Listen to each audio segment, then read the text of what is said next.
Someone caught a slime to get a magic stone. Magic stones can be exchanged for money. He threw the slime at a tied-up man, and it smacked him right in the face. The others burst out laughing. One bald man said that was a very efficient move. The two main ways adventurers make money in this world are quest rewards and trading magic stones for cash. When they defeat a monster, a magic stone appears from inside its body. The exchange rate depends on the stone. A slime's magic stone is worth about 1 copper coin. The tied man was in terrible pain. His name was Tori. This white-haired guy will be our protagonist. The bully named Kahal grabbed his hair and asked if he was ready to give up. Kahal noticed something. Tori could still move. He reminded Kahal of their deal that if he endured without throwing up, Kahal would give him all those magic stones. The protagonist is Tori, 16 years old, a rookie adventurer, a member of the guild Azure Flame Wings, and his specialty, magic, is life magic. Kahal rubbed the slime across his face, annoyed by Tori's attitude. He couldn't believe a weakling like him was the younger brother of Neil. Unlike his brother, Tori had no talent as an adventurer. That was why he had no choice but to endure. He needed the magic stones. Moments later, they had made a little money, so they decided to head back soon. They left Tori to untie the rope himself. They assumed he would figure it out with his life magic. Tori cried out for his share of the magic stones. That was not what they promised. This made them shove a slime into his mouth. It made him throw up, and Kahal said that since he vomited just like they agreed, he would get no share. Tori panicked and screamed that he needed money, but Kahal told him that if he really needed money, he should have sold off some of his self-proclaimed amazing older brother's equipment. This guy even pointed out that Tori's older brother was poisoned and was probably close to death already. His friends joked that he was cruel, but Kahal told them that if Tori wanted to resent someone, it should be his own weakness. Tori was left tied to the tree. He knew he had to get home fast, so he washed himself there, dried off, and eventually broke free. While doing chores, life magic was the only thing he ever became good at.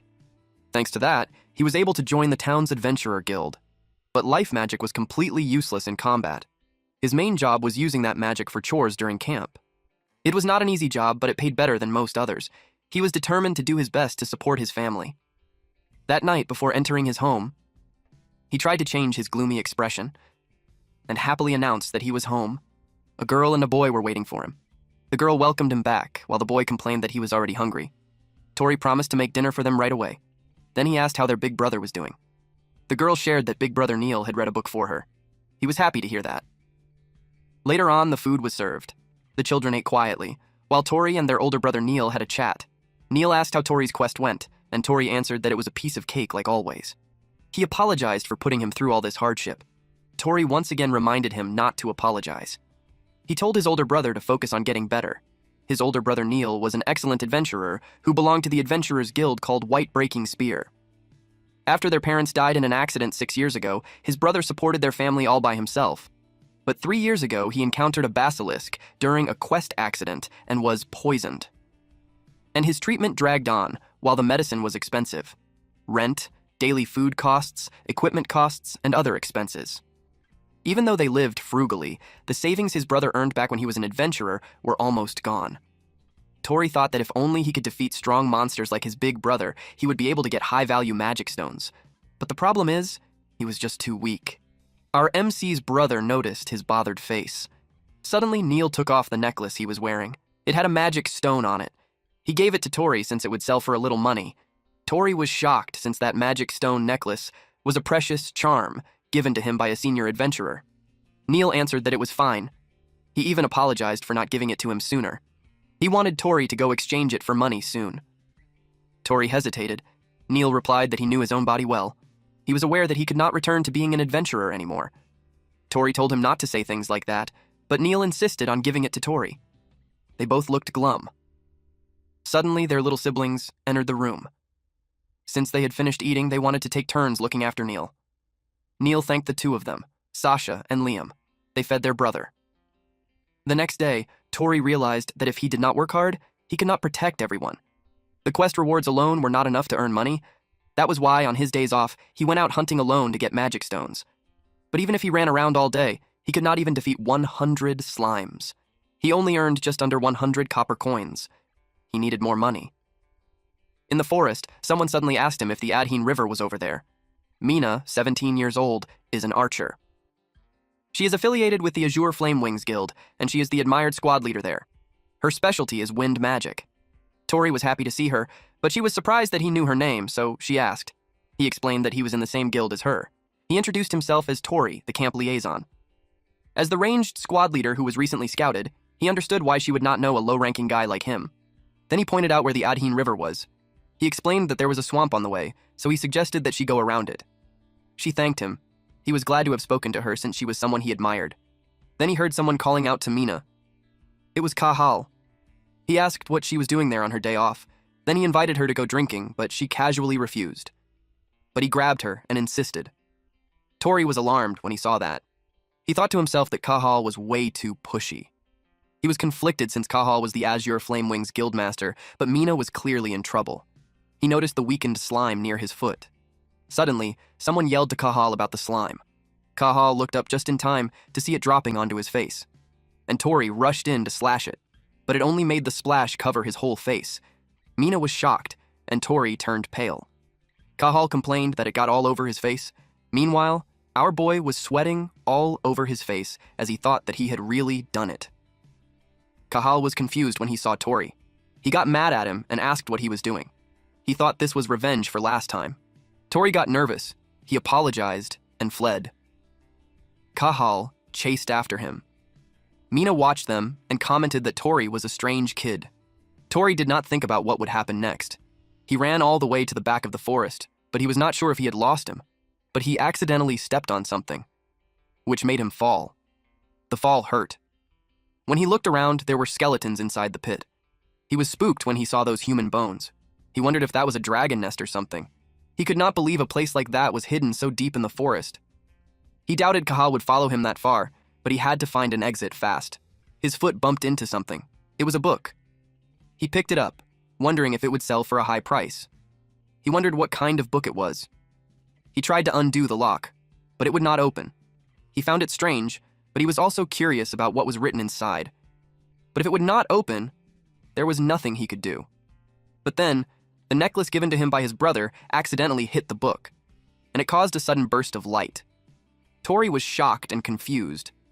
What the hell is happening? The book exuded powerful energy. Black ink formed across one of its pages. Tori had no idea what it was. It formed a mustache and asked him if he could hear it. Of course, Tori was spooked that the book could talk, which made him accidentally drop the book. The book continued, saying that since he was able to open it, that meant he was a very strong adventurer. The book welcomed him and introduced itself as Beard. Tori had no idea what kind of book this was. He had never seen a talking book before. He considered it dangerous. Then the book asked if he wanted to obtain a real magic stone. Tori was confused. Just as the book expected, he did not know about it. It explained that a real magic stone was called a magic crystal. Beard told him to copy the method written in the book. It revealed that a magic crystal was worth 100 times more than a normal magic stone. This was shocking news to Tori. If that was true, it meant he could get his brother the proper treatment he needed. But it also made him question if he could really trust what the book said. He was worried that the book was some new kind of monster. Beard began with Chapter 1. He taught him how to obtain a slime's magic crystal. Tori was informed that the most important thing when obtaining a slime's magic crystal was not to try, but to kill the slime. Tori was left confused. Slimes were very sensitive to killing intent. Once they sensed even a hint of killing intent, they would become agitated. Their agitation would affect the magic stone, so in order to obtain a magic crystal, he must not let them sense his killing intent. Beard asked if he understood, but Tori had never heard a theory like that before. Beard also offered to briefly teach him about the ecology of slimes. It explained that a slime is a monster that latches onto a person's face to suffocate them, then consumes them. A single slime's attack was simple and not much of a threat. However, being attacked by several at once was extremely dangerous, so he had to use that to his advantage. He asked how. So Beard began teaching him the simple 3-step method for how to obtain a slime's magic crystal. Tori was horrified by what he read. It made him throw the book away. What was written there made no sense, since no one would do something that reckless. He was frustrated that he had been misled by some incomprehensible book. He began to question what he was even doing. At that moment, he could not help but think that this whole magic crystal thing might just be a lie. He decided to get out of the cave first, but a slime got close to his foot. It startled him. Suddenly, a huge swarm surrounded him. He tried his best to fight back. It made him shriek loudly when one attached itself to his feet. He thought that if he did not go home, no one would be there to make dinner. As he fought off the slimes rushing toward him, he worried about who would earn the money for his brother Neil's treatment. He struggled harder, thinking about who would protect his family. But the slimes kept piling onto him, dragging him down. They became so heavy that he could not move. If this kept up, he was going to be swallowed. The book was just a few inches away from him. He tried to reach for it. He grabbed the book and begged it to tell him the 3 steps again. Beard acknowledged that Tori had made up his mind. Step 1 of how to obtain the slime's magic crystal was to get eaten by a slime. Beard saw that he was already being eaten by slimes. It praised his diligence for already putting it into practice. As the slimes surrounded and consumed him, he urged it to just move on quickly. Before anything else, he was reminded not to forget the pointers that had just been taught to him. Slimes become agitated when they sense killing intent. To keep them from depleting their magic stones, he needed to let go of any killing intent. So, he had to let go of the sword first. Tori knew that if he did nothing, he would die. To get back home alive, he had to do this. He forced himself to believe in what that weird book was saying. He let go of the sword and let those slimes eat him. The slime covered his face and drowned him, but he forced himself to stay calm. Beard encouraged him that he was doing well. Plus, he was told to take a posture that would let the slimes do as they pleased. Moving on. Step 2 of how to obtain a slime's magic crystal. It was to devour the slime. Slime is a monster whose identity is based on consumption. They would never imagine that they themselves could be consumed. Tori decided to eat them. He started biting on them. Until Beard clarified that when he said devour, it was only a figure of speech. What Tori actually needed to do was deploy a storage item or something similar around his face, where the slimes were gathering. Tori was annoyed that he did not say that first. The slime had him rolling around, so Beard asked if he was okay. He was running out of oxygen. He could not breathe anymore. He thought he was going to die, but he thought of his siblings. He stopped moving. Beard commented that it was a pity. The child was also not the one he was looking for. It stated that his dream would have to wait for a future era. Suddenly, Tori took a deep breath. Beard was shocked. Tori used Starara storage. A magic circle appeared in front of his mouth and absorbed them. Beard knew that Starara storage was life magic. He was impressed. It was useless magic in a fight, but it was a clever way to use it. Tori finished most of the slimes because his family was waiting for him to come back home. That was why he could not die. He was determined to make it back home. Beard was amused that his strength was born from conviction. More slimes rushed toward him. Tori asked what the 3rd step was. He was desperate to do whatever it took to survive. Then, he was told that step 3 was to run away. Tori was dumbfounded. Beard told him that the slimes he failed to store were in a state of extreme agitation. They had become more dangerous and their magic stones had grown smaller. So, it would be best to avoid a pointless battle. Tori had no choice but to run with everything he had. Beard cheered him on. He kept going. He was glad to have escaped. He was so exhausted that he dropped to the ground. But thanks to the book, he was saved. When he looked at the book again, the beard was gone. He was so confused. Suddenly, it showed up and declared that it would teach him how to acquire the magic stones he had stored. He was spooked by its sudden appearance. If a slime is not exposed to the open air, it cannot maintain its body's water balance. Once stored, they would turn into magic stones in less than 5 minutes. The magic crystals should already be ready by then. Tori was worried that the slimes would attack him again, but he still released them from the Starara storage. Then, instead of slimes, a large magic stone appeared. With that, Beard completed its explanation of how to obtain a slime's magic crystal. Tori could not believe that he was holding a real magic stone. He could not believe that one piece was worth 100 copper coins. Just 2 of them were worth more than his monthly salary. Then he grew curious about something. What was written on the next page?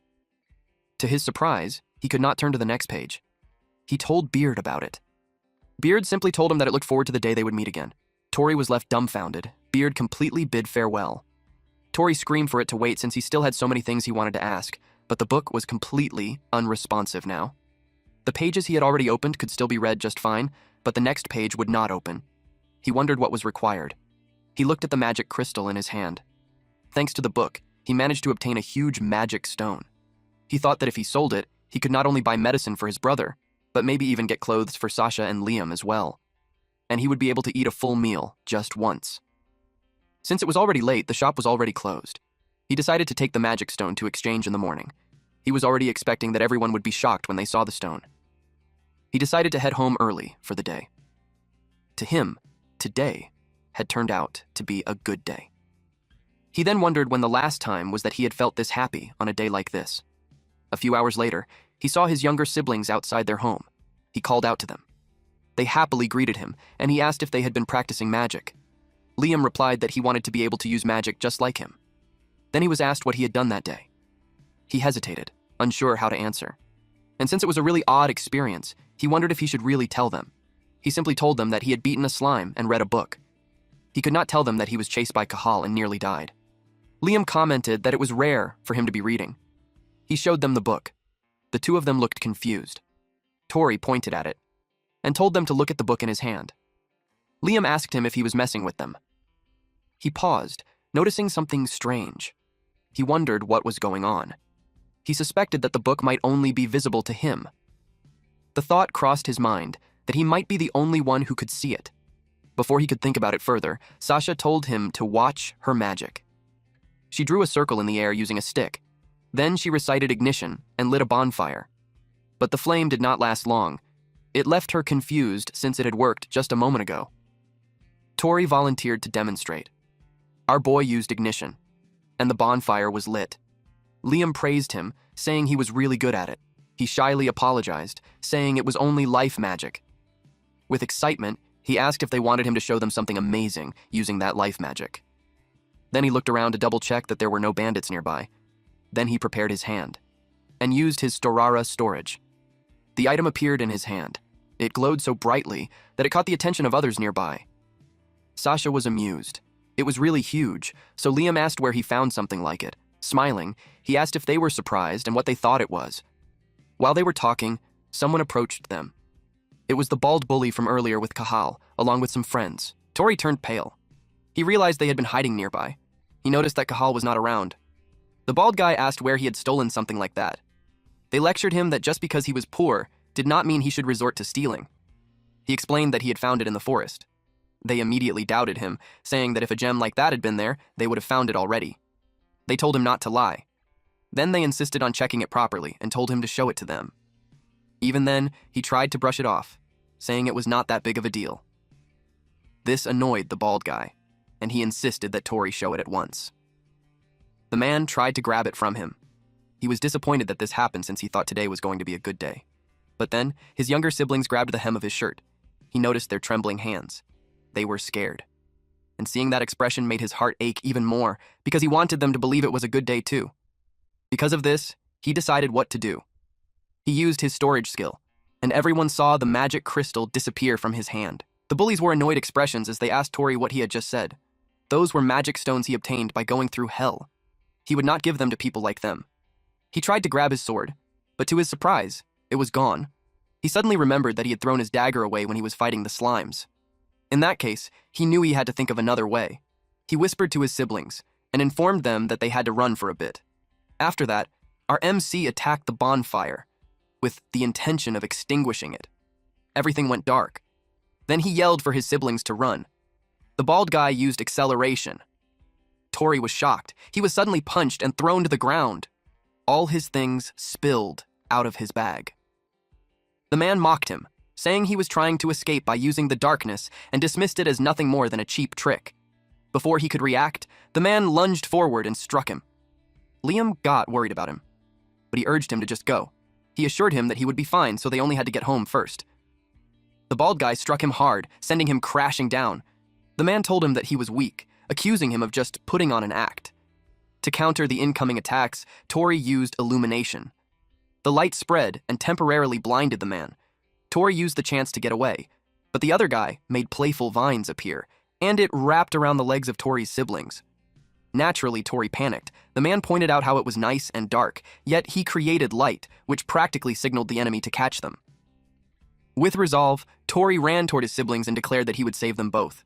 But the man controlling the vines told him to stop. He wrapped vines around Sasha. Tori screamed at him to stop it. The man told him that it all depended on what he chose to do. He threatened him, saying that if he did not hand over the jewel fast, his little sister's face would end up scratched. Tori screamed at them to stop. The man activated Water Sphere. It was supposed to rain down on Tori, but Tori used drying. Still, it did not fully block the attack, and it reached Tori, causing him to fall down. But he refused to give up. Even while lying on the ground, he countered with ignition. But the man activated rain. Dark clouds formed in the sky. Tori was horrified. The man looked confused and asked what he had just done when there was no way he could win using something like life magic. Mocking him, the red-haired bully said that even a kid could come up with something better and called him pathetic. The man who made it rain found it funny that Tori still dared to pick a fight with him when he could only use life magic. Tori was so excited when they got that magic crystal. The bald guy claimed that he would be needing money for eye treatment now, and they pointed out that they would be needing the jewel for that. They kicked him at the same time while demanding the jewel. Tori knew he could not win. His younger siblings watched him get beaten up. He endured it as he curled his body into a ball. He realized that a good day would not simply come for him, and since he got no other choice, he used release storage and got the magic crystal out. Then he threw it on the ground, which made it roll and hit the book. The gentle bump of the crystal made the book glow brightly. Beard's voice was then heard and said that it saw that Tori was in a tight spot. Our boy didn't expect it to appear again. Then, it opened. Then Beard stated that they would proceed with Chapter 2. It would teach him combat methods using magic crystals. Tori realized that the next page had opened. Beard discussed Step 1, which was to cast a spell on the magic crystal. Beard asked him if he knew what would happen when he poured a different mana flow into compressed mana. The bald guy was about to pick up the magic crystal. He expected it to sell for a high price. Tori realized that only he could see the book or hear Beard's voice. He wondered what compressed mana was and if it was related to the crystal. Beard asked him if he should really be feeling exhausted at a time like this. Tori was asked if he wanted to change his situation, and of course he answered that he would do it. So he did Step 1, combat methods using magic crystals. He unleashed ignition and fired it towards the bald guy holding the crystal. But in truth, it was actually a spell for the magic crystal. The flame and the crystal collided. The bald man holding the magic crystal was confused. He asked what Tori had been doing. Beard explained that when he poured different magic into its compressed mana, a few seconds later, the magic crystal glowed brightly, and the flame grew bigger. It swirled around the man. Beard revealed that the magic power was amplified and released. Everyone was shocked, including our MC. This is the first time he had seen this method. The man was burned, and he dropped the magic crystal. The other bullies were rattled. They asked what he had done. Tori was left stunned, until Beard explained to him that despite his own tiny magic power, he could use the vast amount of magic compressed inside a magic crystal. He was told to remember that. Magic stones were not just stones he got from monsters. A magic stone is a stone that possesses magic. The man screamed loudly as the fire continued to burn. Tori could not help but be impressed. Beard told him that was not even a half of it. He was then told that there were 2 more steps to go. The bald man's friends tried to put out the fire. They asked him if he was okay, but most of his face was burned. It was brutal. They cursed Tori. They had no idea what he had just done. Struggling to get back up, he forced himself to move despite the pain. Gritting his teeth, he told himself that he had to hurry and save Sasha and Liam. But Beard told him to wait and began explaining Step 2 on how to fight using magic crystals. He needed to get the enemy to touch the magic crystal. Of course, our boy was completely confused. Then Beard explained that Tori's magic was now embedded inside the magic crystal. In other words, he was the owner of that magic crystal. It repeated that he was the owner of the magic crystal, and that was the reason he needed to make them touch it. At that moment, the enemy, frustrated, decided that if things had come to this, he would at least take the jewel. Beard informed him that anyone who was not the owner of the magic crystal would be treated as an enemy. The moment the enemy touched it, he was burned as well, making the man scream loudly. Beard simplified it by saying that anyone who was not the owner was considered an enemy, and the magic he cast on it earlier reignited as a defense mechanism. He could not believe the power of a magic crystal. He learned that a magic crystal recognizes whoever bathes it in their magic as its owner. However, if someone else hits the magic crystal with stronger magic, the ownership would be overwritten. That meant if Tori's opponent used stronger magic than he did, the ownership of the crystal would transfer to them. So Beard told him that his next priority should not be the safety of the hostages, but retrieving the magic crystal. Naturally, Tori would not agree with that. He could not let his siblings stay terrified any longer. Tori thought of what Neil would do.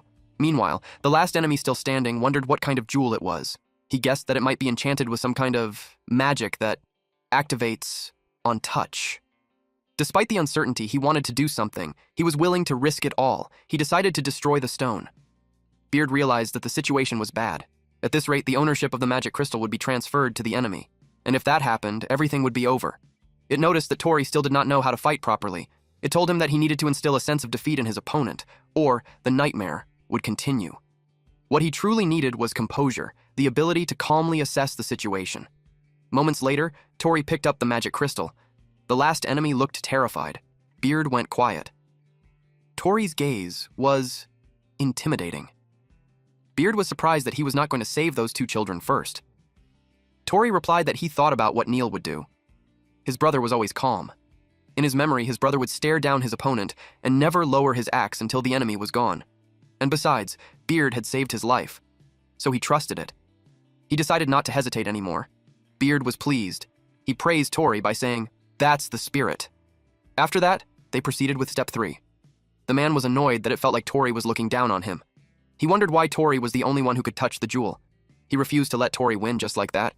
He targeted those two children instead. He wrapped them with vines. The situation was bad. Beard told him to do step 3, to imagine the monster that dropped the magic crystal. Tori was dumbfounded, because that monster was a slime. But as soon as he thought about it, the magic crystal transformed into a slime. Beard saw that he had potential. A magic crystal allows someone to use the magic of the monster that dropped it. Realizing that, he understood that it meant he could use that power himself. The enemy released more vines, while Tori used slime magic. He rained down slimes on the man. Sasha and Liam were shocked and impressed by Tori's magic. Tori was impressed too. The technique came to him just as he had imagined it would. The man asked what kind of magic that was, and what the hell Tori even was. Tori saw the trembling enemy, and it made him wonder if the man had always been like that. The man created more vines. Tori could not believe he had been afraid of a guy like this. The man was furious. He wondered if he was allowed to stop being scared now. Beard told him that it was finally time for the finale. It asked Tori if he now understood the proper way to use a magic crystal. Basically, he had to own the magic crystal and imagine. If he got his hands on a dragon's magic crystal, he could even master dragon magic. That was the true power of the magic stone. Beard asked if he thought it was exciting too. He replied yes. Now he was also ready to deliver payback for what happened earlier. The man screamed at him to stop, but our boy had already created a huge, powerful orb. Then, it rained down on his senior, even choking the man. Then ice pierced his body. All of Tori's enemies were now unconscious. He could not believe he did it. Through the use of the power of the magic stone and the book, he won. Sasha rushed over to hug him. Tori immediately checked if she was all right and not hurt anywhere. Sasha exclaimed that he was amazing. Tori was surprised. She told him he was so strong and so cool, and that made him smile. Also, it proved that he had truly won. He apologized for scratching her face, but she answered that she was fine. Liam approached him. He saw the magic Tori used and knew that it was not life magic. Tori did not know how to answer. He made up something about meeting an old man in the cave, and that he taught him. Liam wondered who it could be. Tori insisted that it was just a lucky coincidence. Tori decided to keep everything a secret for now. He did not want to drag the two of them into anything weird. What mattered to him was that they all got home safely together. He made an announcement that whoever got home last had to do the dishes. Sasha followed behind him, but then he remembered something. He told them not to tell Neil about what happened. He persuaded them by saying that their big brother told them not to fight, and to keep him from worrying, it would stay a secret between the three of them. Moments later, they arrived home. And as soon as they arrived, Sasha announced that Tori used an amazing magic trick. He covered her mouth and told Neil that it was nothing. Then he stopped. When Tori got a better look at Neil, he was shocked.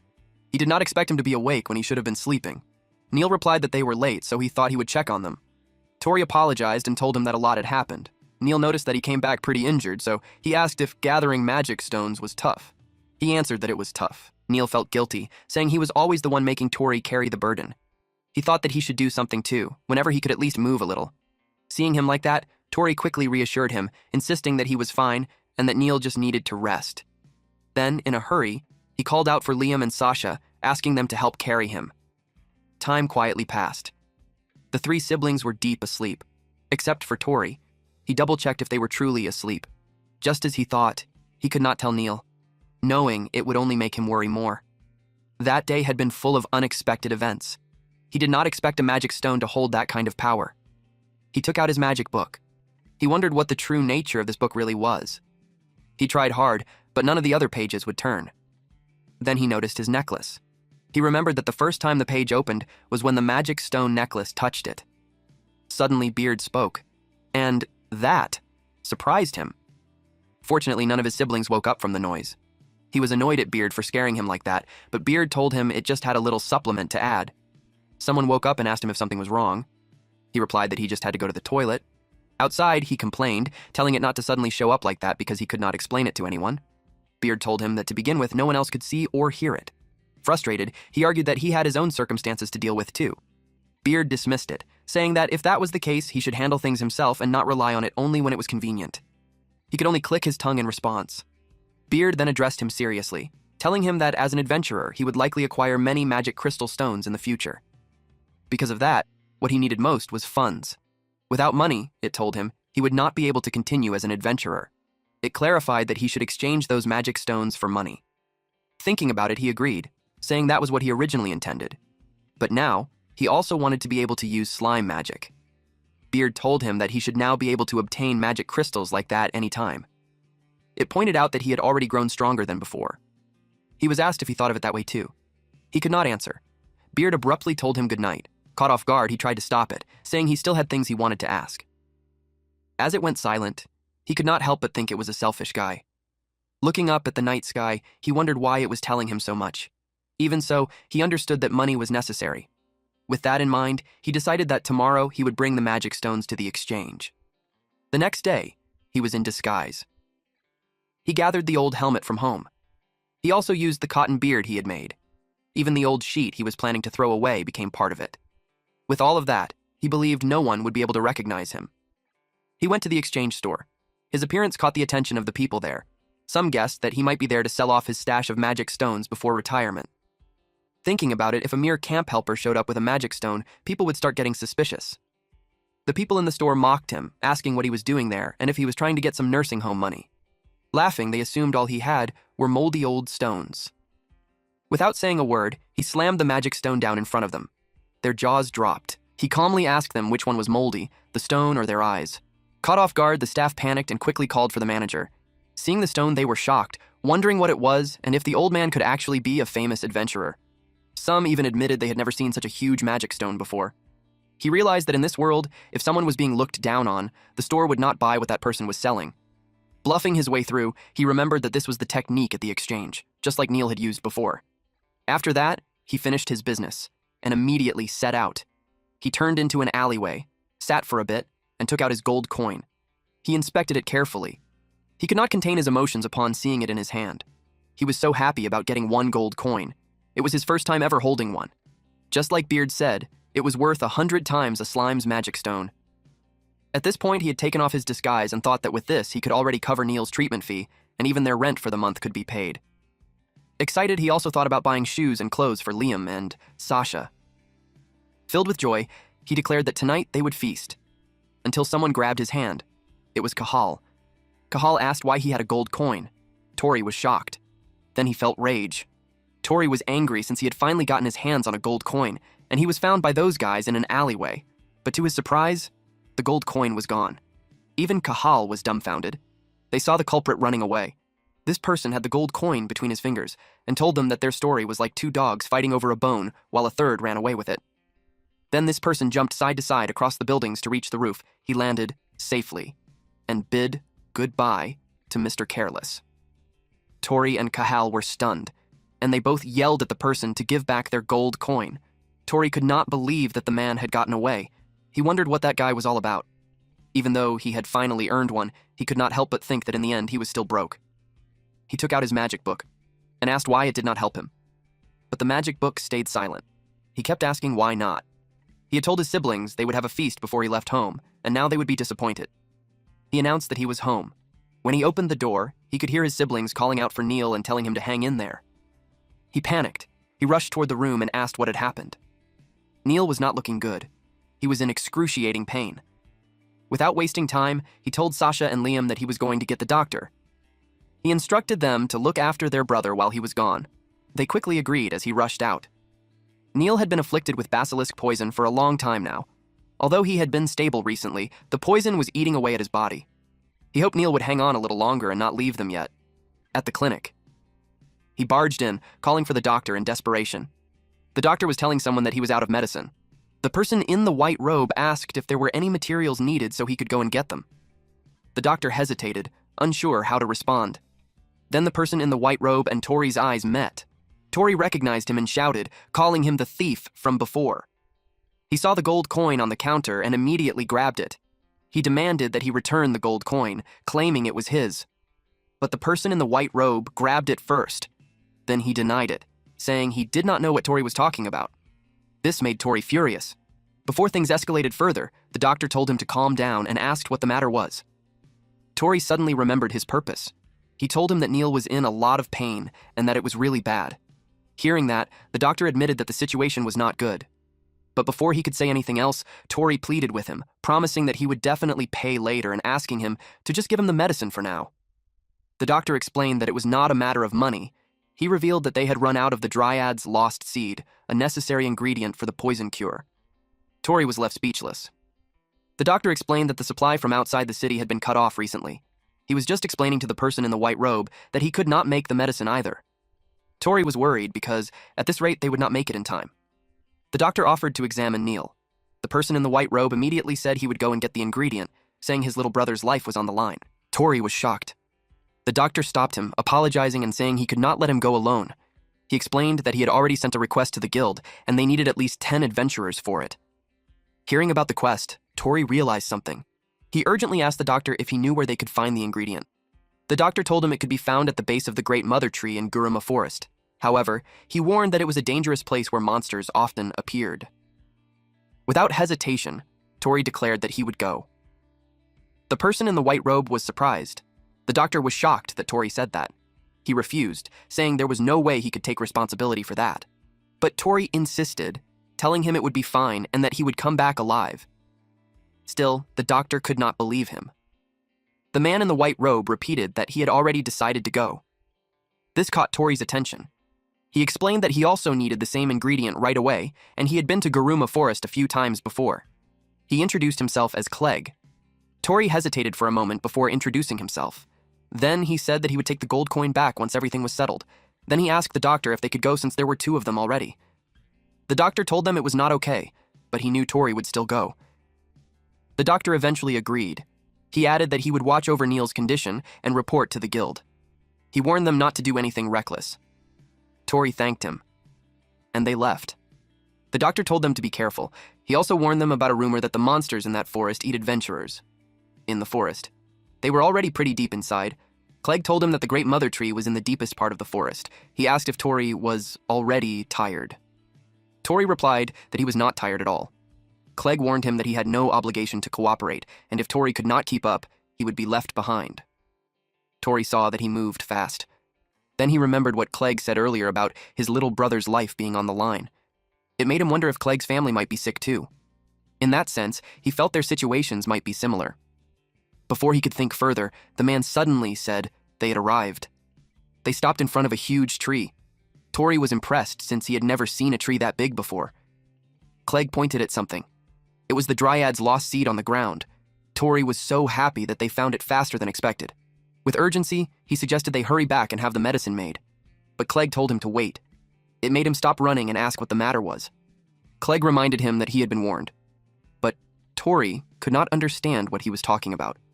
Suddenly, a plant with wide mouths emerged and knocked him off his feet. Tori wondered what it was.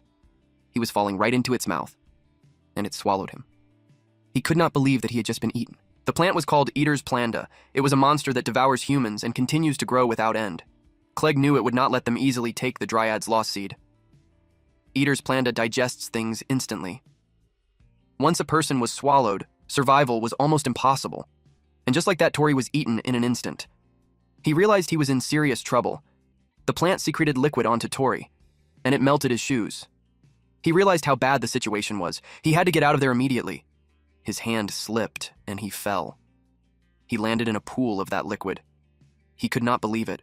It made him think that he was just going to melt away, until he felt something hit his shoe. He was surprised by what he saw. It was a magic crystal. He wondered why there was a magic crystal there. He thought that if he summoned Beard, maybe it could do something about the situation. But when he took it out, it slipped from his hand. He swam toward it. Fortunately, it fell right onto the crystal.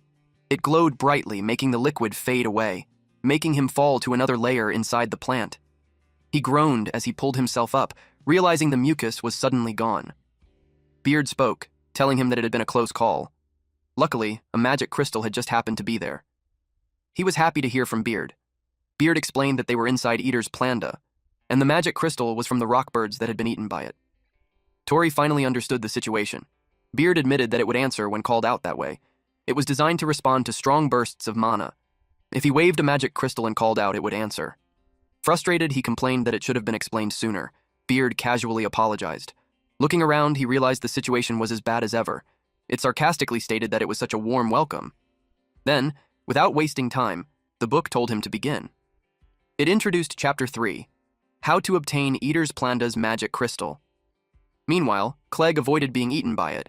He expected it to slow down during digestion, but that was not happening. He thought that the creature might have digested the guy too quickly. Even so, he realized that everything had happened far too fast. At the same time, the man understood that without the Dryad's lost seed, the boy could not be saved. With resolve, he declared that he would turn both Tori and Eater's Planda to ash. He jumped onto a tree branch and settled there as he opened his cape. There were many vials strapped across his body. He knew that plant-type monsters were weak to fire. He opened one vial. It was Flamehawk magic powder. Then he opened the vial for slime magic powder and bomb turtle magic powder. He mixed everything and threw it onto Eater's Planda. It was an explosive mix. The plant burned.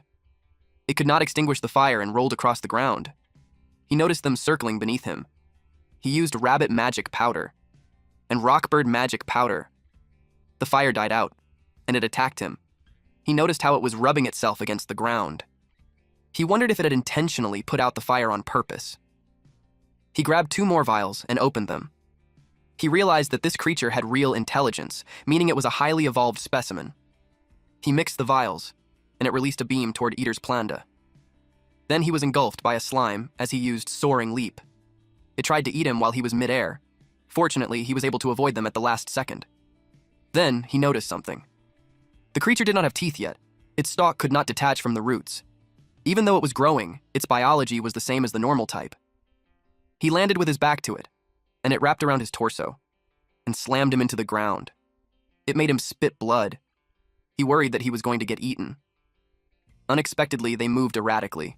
He could not believe that it started convulsing. He took his Purple Panther magic powder and Wolf Helm magic powder and threw them. Allowing him to use Axel Mix, Eater's Planda chased after him, but he moved fast and intentionally tangled them together. It was intelligent, but it was still at a child's level. He planned to destroy its nerves from the outside. He then prepared multiple types of magic powder, poison feed, fly moth, and acid bee. He mixed them all together, creating the technique Dissolve Mix. But the creature's body was still intact.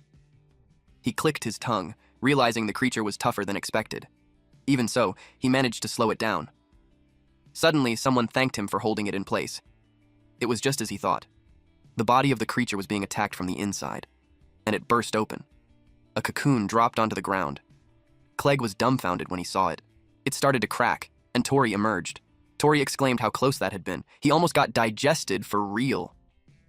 He muttered that getting eaten by a monster once was more than enough. Then he felt Clegg's gaze on him. He did not expect to see him there. Clegg noticed the magic crystal that he was holding, and stated that it was an Eater's Planda magic crystal. Then he questioned him, asking what exactly he had done inside its stomach. Tori was unsure how to respond, but he knew that if he did not answer properly, it might be forced out of him. Memories of being bullied surfaced, reminding him of how things used to go. Feeling the pressure, he struggled to find the right words. He quickly brushed it off, saying they needed to take the Dryad's lost seed with them. He reminded Clegg that he was going to save his brother, urging him to hurry. He grabbed the seed.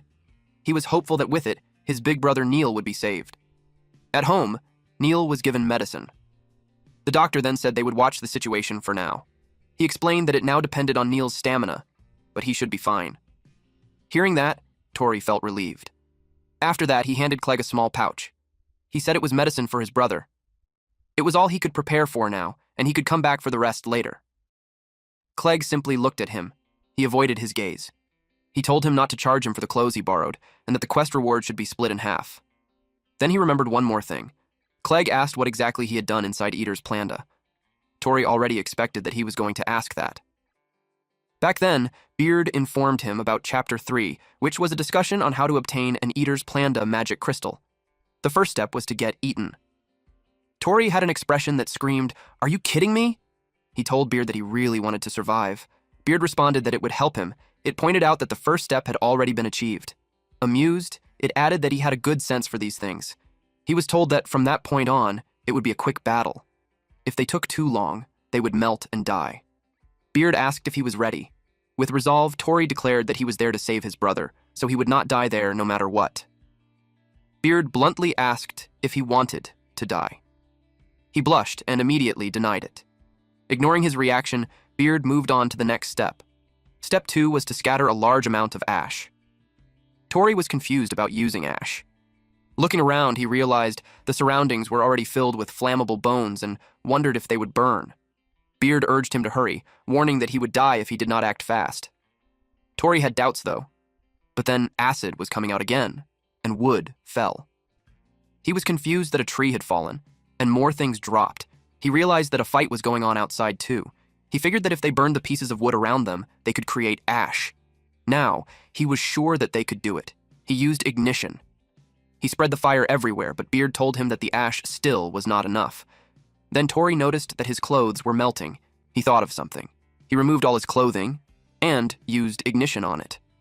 Beard approved by saying that burning the clothes was a good decision. They moved on to step 3, which was to create wind.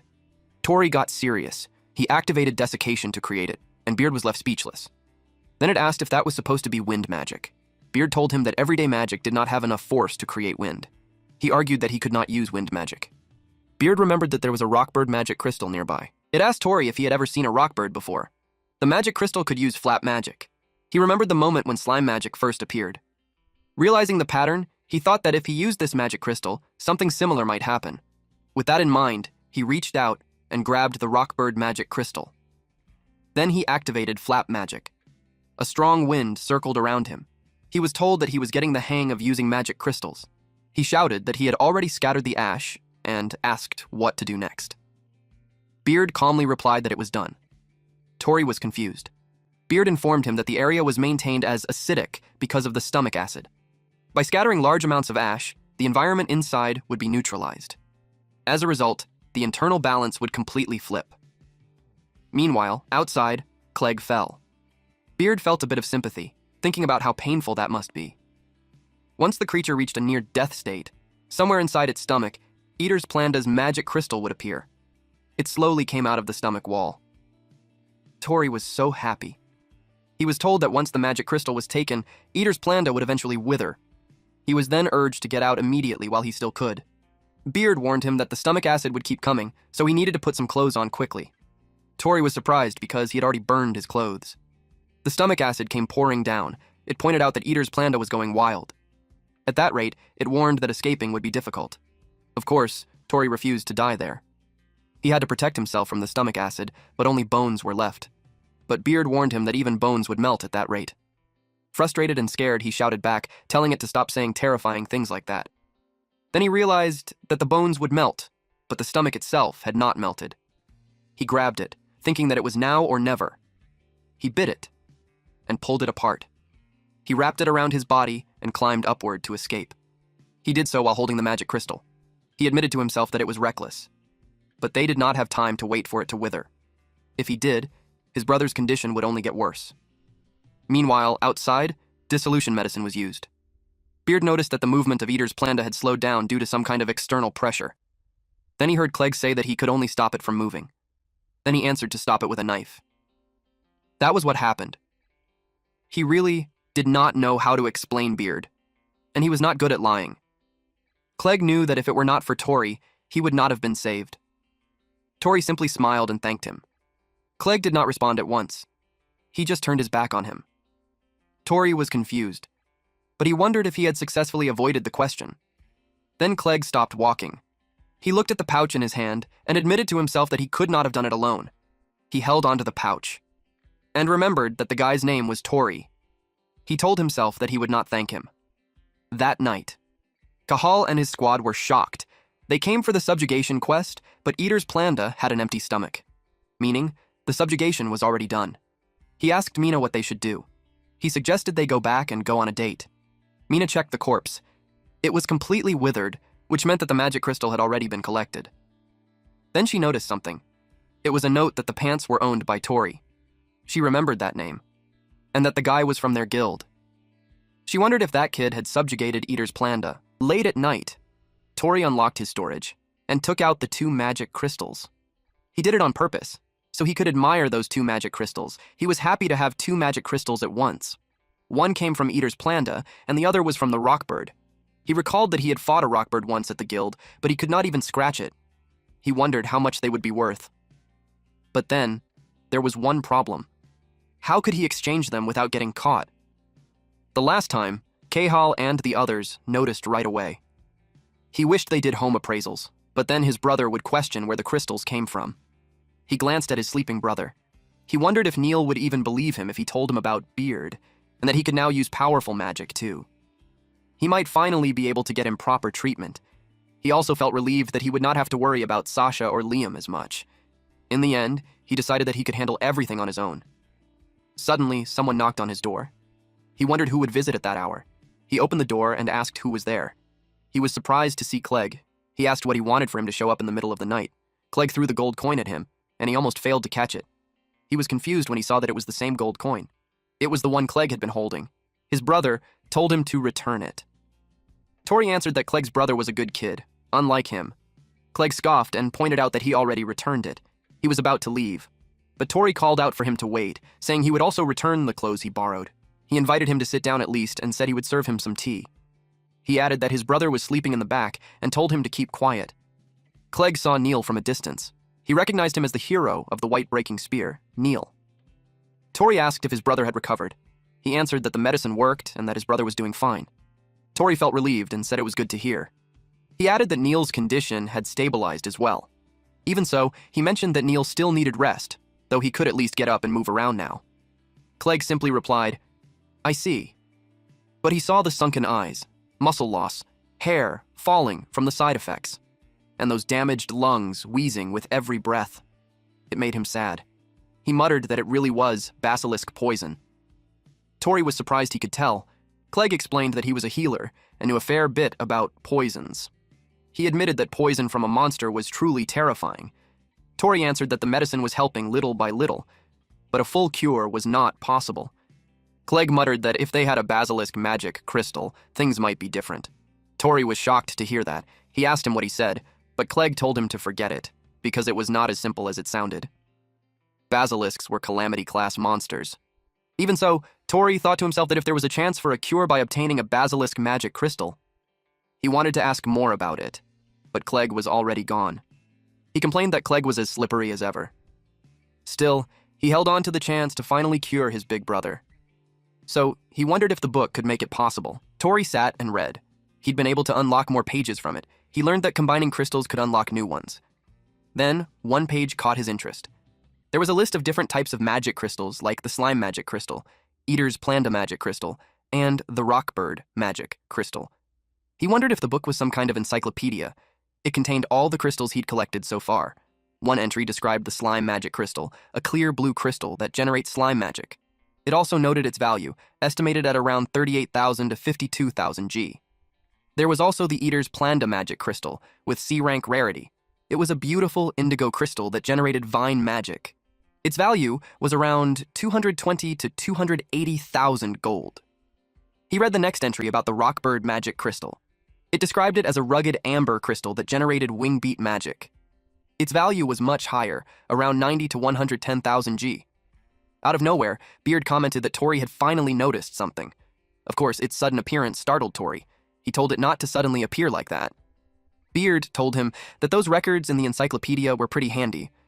Tori admitted he'd never seen those pages before. He only read what was available. Beard replied that once he inscribed them, knowledge was added automatically. It had unlocked part of its knowledge for him. Tori was confused why it would do that. Beard continued, explaining that there were 100 types of magic crystals in the world. It wanted him to collect all of them. Shocked, he asked why it had to be him.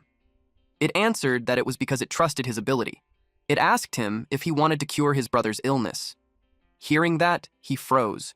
Then it explained that it contained all the knowledge about magic crystals, but it also admitted that it was just a book. It could not hunt monsters on its own, and meeting him gave it an idea. It proposed a deal. He would gather the magic crystals. In return, it would share its knowledge with him. It pointed out that their interests aligned perfectly. He felt uneasy. saying it sounded like making a deal with the devil. He's also well aware that there were plenty of stronger adventurers out there. Beard laughed and said he didn't understand his own true value. Confused, he repeated the word, questioning what it meant. Beard was about to reveal something, when they were interrupted by a loud noise. Beard found the aura familiar. Tori was shocked. He rushed to check it. There was a monster wreaking havoc in the city. He could not believe the city was being destroyed. And that monster looked familiar to him. It was the basilisk, the one that left Neil in that condition. Basically, Tori's sworn enemy. He brought up what Beard mentioned, that their interests aligned. Beard confirmed that. That made him determined to take the magic crystal while Beard lent him its strength. Beard stayed silent. And, eventually, it agreed. So, their Chapter 4 discussion was how to obtain the basilisk's magic crystal. People ran in panic as a massive basilisk appeared. They shouted for everyone to run, warning that they would be crushed. Amid the chaos, a child cried out, calling for his mother. Terrified and alone, he desperately looked around, shouting for her. But then, a building was about to fall on them. Fortunately, a man with a huge hammer arrived. He caught the child while smashing apart the falling section of the building.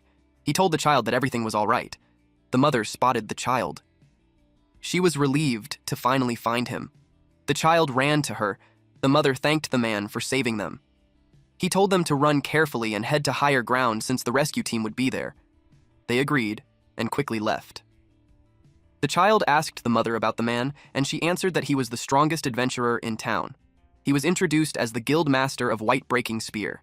His name was Angus, also known as Black Iron's rabid dog. He was a 37-year-old adventurer. He specialized in striking magic and stood as one of the strongest figures in the guild. He noticed a line of ants near his feet. He apologized for almost stepping on them. He thought they were evacuating too. With confidence, he told them not to worry and to leave everything to him. He declared that he would restore peace to the town in no time. He dragged his hammer to draw a line. It was the mark of the place he needed to protect. And then the basilisk noticed him. Angus didn't waste his time and immediately used Black Iron's thorn. A pentagon-shaped barrier formed in front of the basilisk. He swung his hammer. Dark energy surged from the pentagon and burned its body. He told the basilisk that from that point onward, entry was forbidden. The basilisk hissed at him. He had no idea why the monster known as the Mad Poison Basilisk had suddenly appeared in town. But what he did know was that it was Neil's enemy. Without hesitation, he launched an attack. He was determined to take its head right there and then. After his attack, he commanded his reinforcements. The archers prepared to strike. They simultaneously unleashed piercing arrows. The arrows they fired were not getting through at all. They reported to Angus that the scales were too hard. Some of them even thought it was impossible. But Angus shouted at them not to get discouraged and said the rest of the team would arrive soon. He told them to keep firing. Even if 100 arrows were shot and only one landed, it still dealt damage. And if they shot 1,000, that meant 100 times the damage. He charged forward and struck the basilisk head-on, declaring that they would not lose in a contest of strength. He added that their guild was all about hitting things until they broke. Kahal arrived and commented that their leader was a muscle brain as usual. Suddenly, someone used the skill weight. The basilisk was forced to the ground.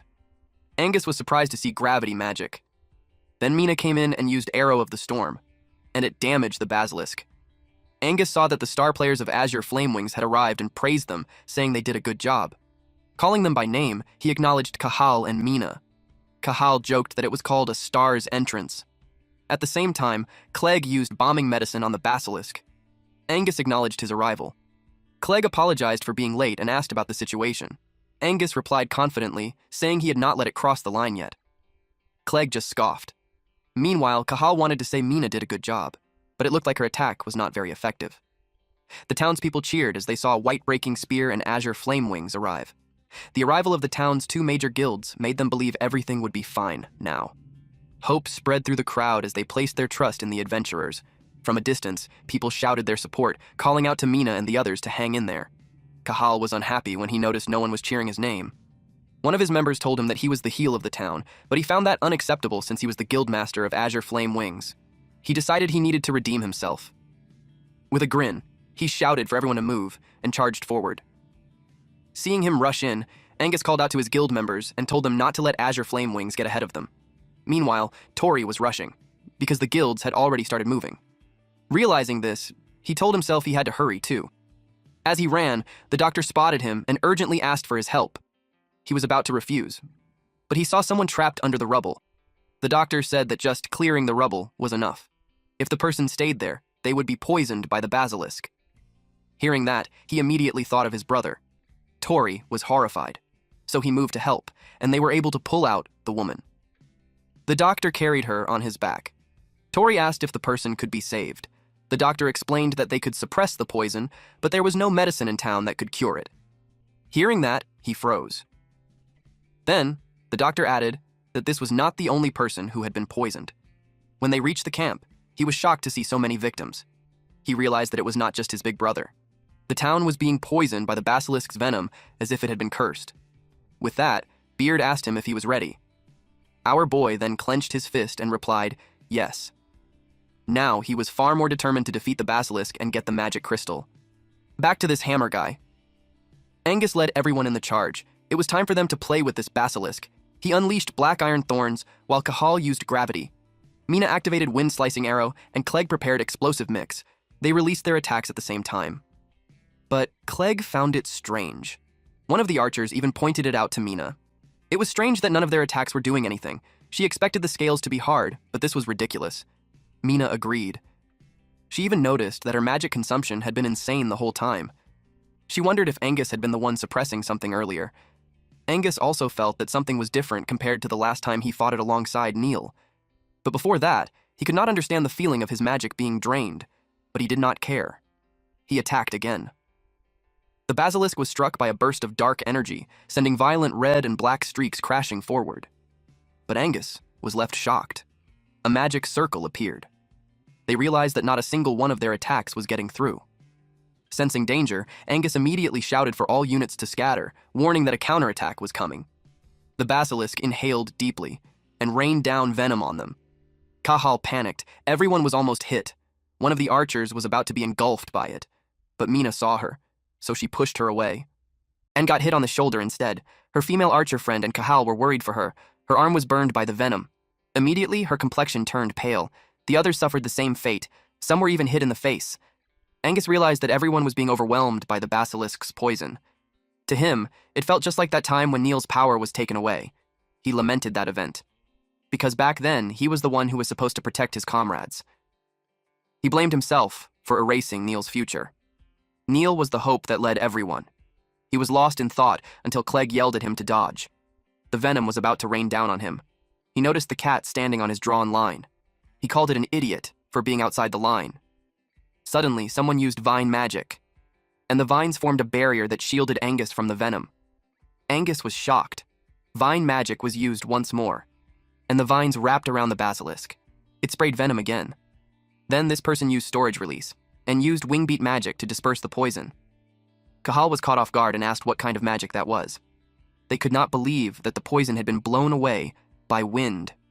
Clegg saw who it was. The person's back was turned toward them. Angus thought it was Neil. This shocked the female archer. But Mina told her that was wrong. Angus looked carefully, and they realized it was none other than Tori. Beard then spoke and revealed the next step, how to obtain a basilisk magic crystal. Step 1 was to restrain its body, which was already done. Tori said he would not let the poison claim any more victims. With a determined and pissed look on his face, our boy declared, "I'll be the one to get the magic stone crystal." Beard agreed with him.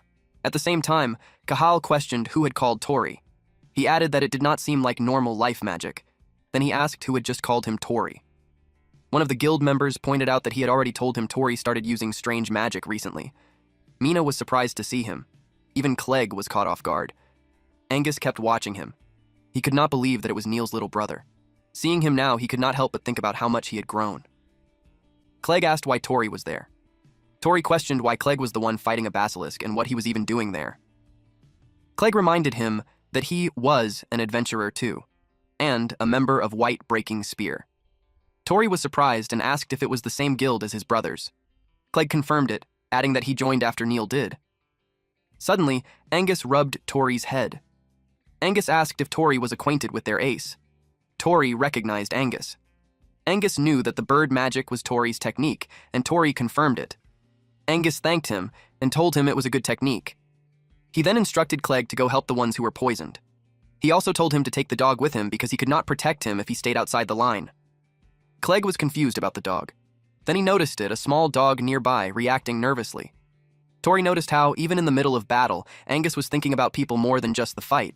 He was amazed by the town's strongest adventurer. But this was interrupted when the basilisk made a loud noise. They all became alert. Angus rushed forward while telling Tori that he was counting on him for support. Tori was caught off guard by that, and Clegg made his move, entrusting the rest to Tori, which made Tori surprised again. Beard found the situation amusing. It stated that things were getting interesting, especially now that Tori was being counted on for support. Tori scolded it since this was not the time for jokes. He asked what would happen to the magic crystal if Angus defeated the basilisk. Beard reminded him that extracting a magic crystal required a specific procedure, and only he could do it. Then it warned him. If he failed to obtain the basilisk's magic crystal, everyone would die from the poison. Tori recalled the injured people he saw, and he made up his mind to do it. They proceeded with step 2, which was to peel off its scales. Peeling off its scales would be their biggest mission. Tori asked why. Beard told him to look closely. Beard admitted it didn't know exactly why, but the basilisk had a defensive magic that repelled magical attacks. Beard warned him that the restraints on the basilisk were about to break. Tori was shocked when he saw it break free. It also made Angus click his tongue in disappointment. Cahal could not believe that the basilisk had torn through the thick vines. Seeing that, they knew the situation was getting worse. Mina asked if the treatment was done. He answered that it was only temporary. Mina checked her arm and declared that it was enough. She prepared to attack because they could not let it move any further. Angus told them to hit it with everything they had. So they attacked at the same time. The basilisk only let out a loud roar. But the attacks were not working. The basilisk sprayed its poison again. Seeing that, Tori grabbed his magic crystal once more and used flapping magic. This made the basilisk scream loudly, and it attacked using its body. Angus blocked it, but he realized that its body was too heavy. Tori got worried for him. But all he could do to stop its attacks was use bird magic and flapping magic. If attacks did not work because of its defensive magic, then peeling off the scales would be even harder. Beard informed him that any magic would do as long as it was not physical type. It pointed out that a magic crystal's power was not limited to just one thing. Tori thought of the magic crystal guide. He knew there had to be some other magic written there. Looking through the book, he found information about the Eater's Planda magic crystal. It was described as a rare crystal that generated bird magic. He complained that it only had bird magic. Beard clarified that it was the main magic. It reminded him of what it said when they made their contract. It had not chosen him just because he was a strong adventurer. It was because he had a heart that never gave up no matter the crisis, and the drive to turn his imagination into reality. It reminded him not to forget that someone who could imagine a path to victory, even in hardship, was stronger than anyone else. Hearing that, Tori began to realize something. Since meeting Beard, he had been able to do things he never expected.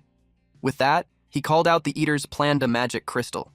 He thought that if his imagination could become reality, then he could do it using that. Tori tried to clearly remember the inside of Eater's Planda's stomach. The magic crystal glowed brightly.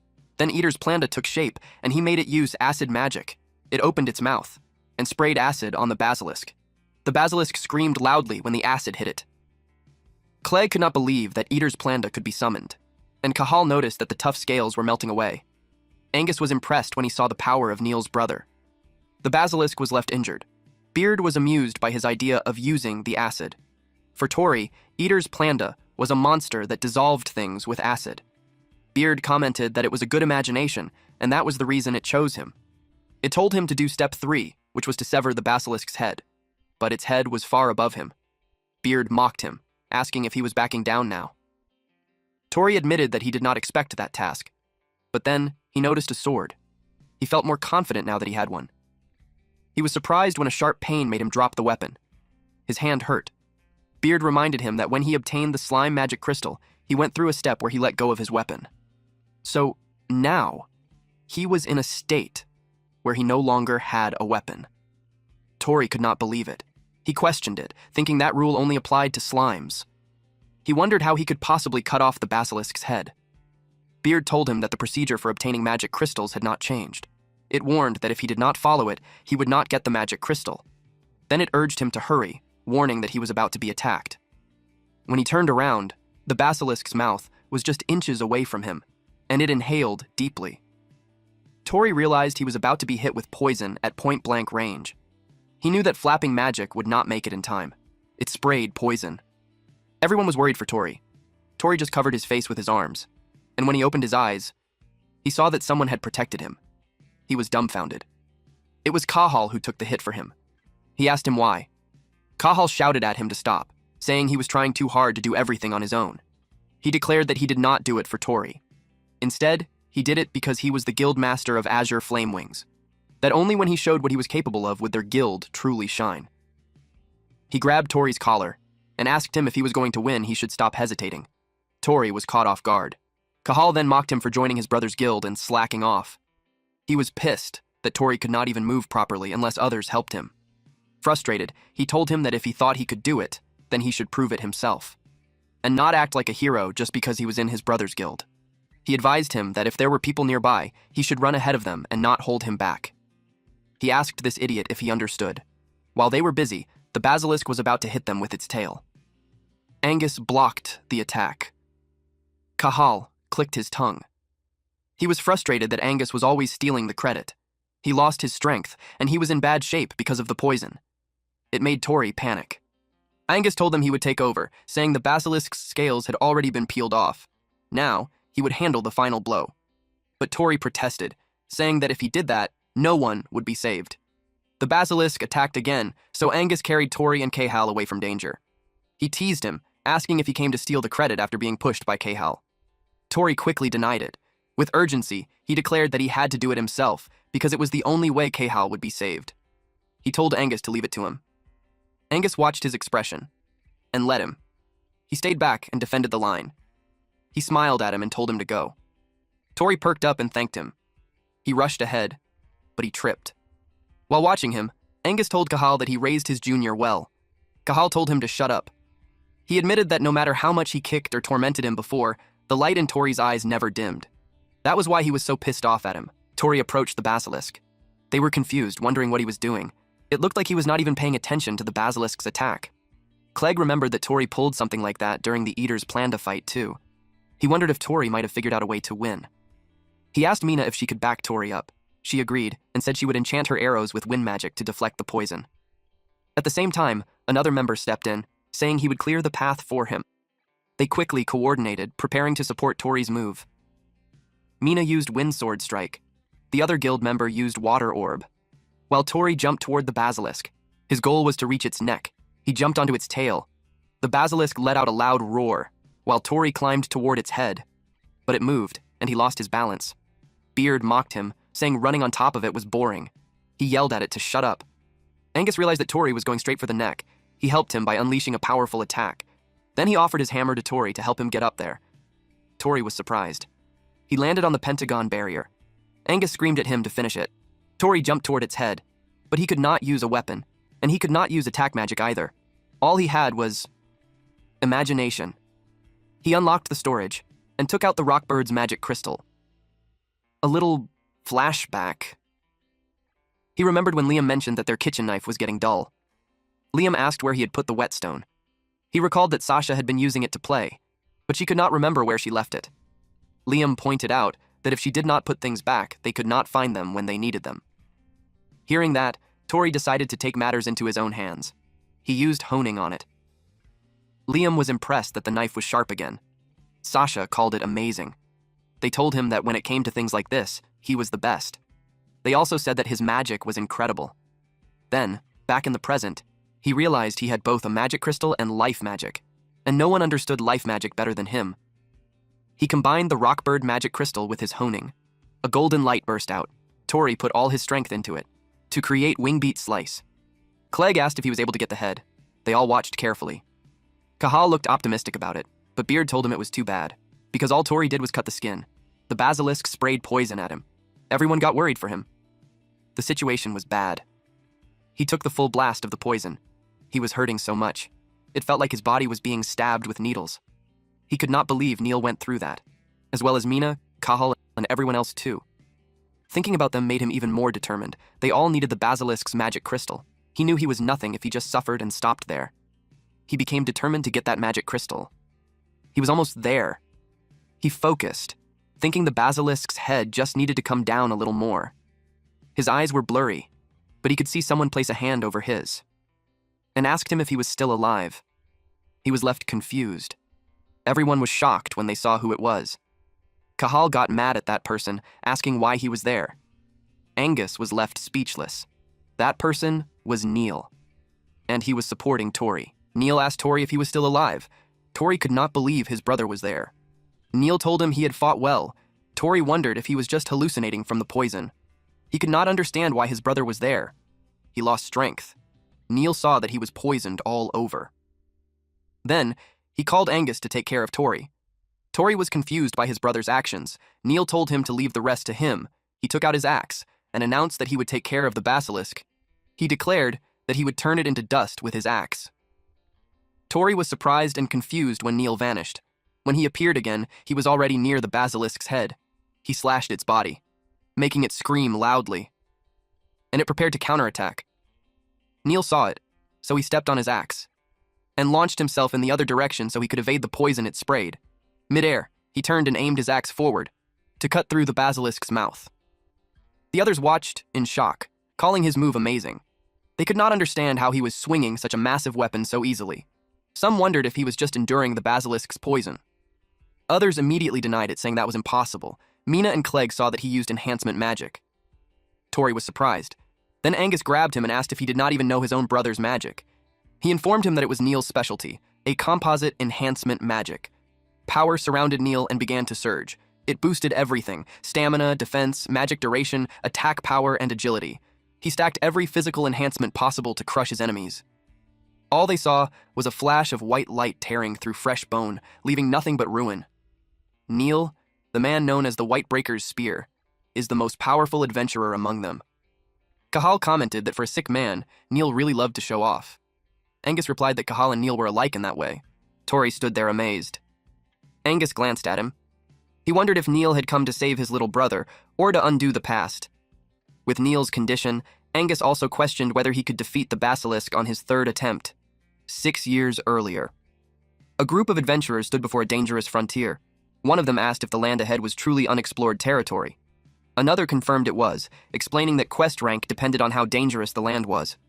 They wanted the Adventurers Association members' opinions before beginning the survey. Since it would be a major investigation, 2 specialists had been called in. They were Tori's parents. They pointed out that monster hunting grounds were not lacking, but the number of adventurers kept rising.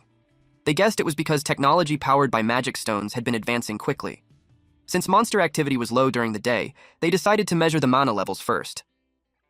They had also brought Neil with them. He wanted to become an investigator too, so this was his chance to observe real fieldwork. One of the members mentioned they had 4 children. If all of them became investigators, their family would become an elite household. Tori's mother smiled and replied that with both parents working for the association, the children might grow lonely. They rarely got to go home in this line of work. Their friend laughed and said that being an investigator meant long journeys far from home. Then he grinned and promised he would be Neil's bodyguard today. But in that moment, Neil suddenly felt something. In the blink of an eye, that man was swallowed whole by the basilisk. Everyone froze in shock. They had been completely caught off guard. Panic erupted as people screamed for everyone to retreat. The guards quickly formed a defensive line, determined to get the investigators out first. In the middle of the chaos, Neil stood frozen, unable to move. He was the basilisk's next target. His father shouted his name. Then his dad ran straight toward him and was eaten instead. Neil saw it all happen with his own eyes. His mother grabbed him and tried to pull him away. Neil desperately tried to tell her what had happened to his father. But before he could, she was eaten too. As she vanished, she apologized to him. She entrusted his siblings to his care, and with her final words, she told him how much she loved him. Neil let out a scream that tore through the air. After that day, he became an adventurer and never stopped hunting this basilisk. 3 years ago, he finally found it, and he believed it was fate. But back then, the poison struck him down, forcing him to taste that same bitter defeat once again. But now, it was his turn. He would not stop until he was satisfied. Neil declared that the basilisk was obligated to face him. Neil's eyes turned sharp. He cut straight through the basilisk's body. Tori froze. He kept staring at his brother, and he couldn't believe it. He couldn't believe that was his brother. The gap between them hit him hard. He realized he was nothing compared to him. His mind filled with thoughts. It broke when Angus asked if he was scared. Angus said that 3 years ago, Neil looked just like that when he faced the basilisk. It was clear Neil wasn't hunting. He was trying to kill it. He was enjoying its suffering. And it wasn't just because he was poisoned. Neil told him not to tell Tori. That's how deep his hatred ran. Then, Angus dropped Cahal beside Tori. No matter the reason, he knew Tori didn't want to see Neil like this. He admitted he owed Neil for what happened 3 years ago, and he would repay that debt now. So he rushed forward. Cahal got annoyed. In the end, the Whitebreaker spear was taking all the glory. Out of nowhere, Beard spoke, bringing bad news. It said the basilisk hadn't taken real damage, and Neil was already reaching his limit. This shocked Tori. Beard explained that Neil was burning his own life to use that magic. It shined because it was the flame of someone about to die. It warned that if this kept going, Neil wouldn't survive. And if Tori's spirit broke and he couldn't move, that would be a problem for Beard, too. So, it made an exception. It would grant him another step. If he accepted, he wouldn't be the same person anymore. Cahal was shocked when Tori suddenly moved. Of course, Tori wouldn't let his brother die. He was going to save him, even though his body was already weak. Meanwhile, Angus and Neil fought side by side. Angus realized even Neil's boosted attacks weren't working. Worse, the basilisk's scales were already healing. Neil had completely lost control. He cursed in frustration, realizing something was wrong with Neil. It didn't look like he was even trying to coordinate his attacks anymore. He thought the basilisk's poison was already messing with Neil's mind. Neil was panting. He felt his heart tighten, but he forced himself to hold on a little longer, to avenge his parents. He was about to strike when someone grabbed his weapon. He froze. Tori gritted his teeth. Neil didn't expect him. He shouted at Tori not to stop him. He said the beast was his. Tori promised he would save him no matter what. That stunned him. Tori said they would go home together. They would see the morning sun again. Then, they'd greet Liam and Sasha. Laugh. Live another normal day. Tori believed they could beat it together. Neil realized something. He remembered his mother's words, to take care of Tori, Liam, and Sasha. Now he understood. His mother's smile wasn't about revenge. It was about passing life forward. He realized if he died here, he would leave the same burden behind. Tori said that was exactly why they had to win. Together. They were about to be eaten. Clegg panicked when he saw it. Angus could only curse. But with a perfect timed spell, Cahal tried to help with his gravity. The basilisk's movement slowed. Everyone turned to Cahal. Angus said his timing was perfect. Cahal shouted back that he had a guild to protect too. He refused to stand there as bait. Angus called out to Neil. Cahal called Tori. They yelled at them to do it. Beard spoke about step 4, enhancing Neil with life magic. Neil pushed his power to the limit. They used a technique called honing. Their power surged, and blood burst from the basilisk's neck. Then its head fell on the ground, confirming their victory. Everyone was shocked and relieved that the brothers pulled it off. Cahal used to think Tori was useless, just a guy who could only use daily life magic. He always jumped into subjugations and dragged people down. Just an annoying brat with that grin. And yet, he was the one who took down the basilisk they all struggled with. Cahal muttered that Tori was a fool who could do it, if he actually tried. Tori looked at his brother and said they did it. Neil thanked him. Then he passed out. Tori shouted his name, drawing everyone's attention. He placed Neil's head on his lap and saw the poison spreading even faster. Panicking, he called out to Beard and asked about the basilisk's magic stone. Beard said it should form at the base of the severed neck. Tori rushed over. Beard explained that normally, a magic stone forms through the usual process, but this time, they added a new step, mixing Tori's life magic with Neil's enhancement magic. It admitted it was curious what kind of crystal that would create. Tori snapped back. It better work, or they were done. He finally reached the magic stone and quickly pulled it out. Beard noted how huge it was, twice the normal size. Tori told Clegg they got it. Clegg said to leave it to him. Tori asked if he could make the antidote. Clegg said yes and started crushing it. He broke it down with his dagger. Beard felt bad for the stone after all that work. Tori shut him down. People mattered more. The stone turned into raw power. Angus asked for an update. Clegg said he was still working. He listed the ingredients: basilisk, stone powder, kelpie whiskers, and Tridana's medicinal root. All they needed now was firepower.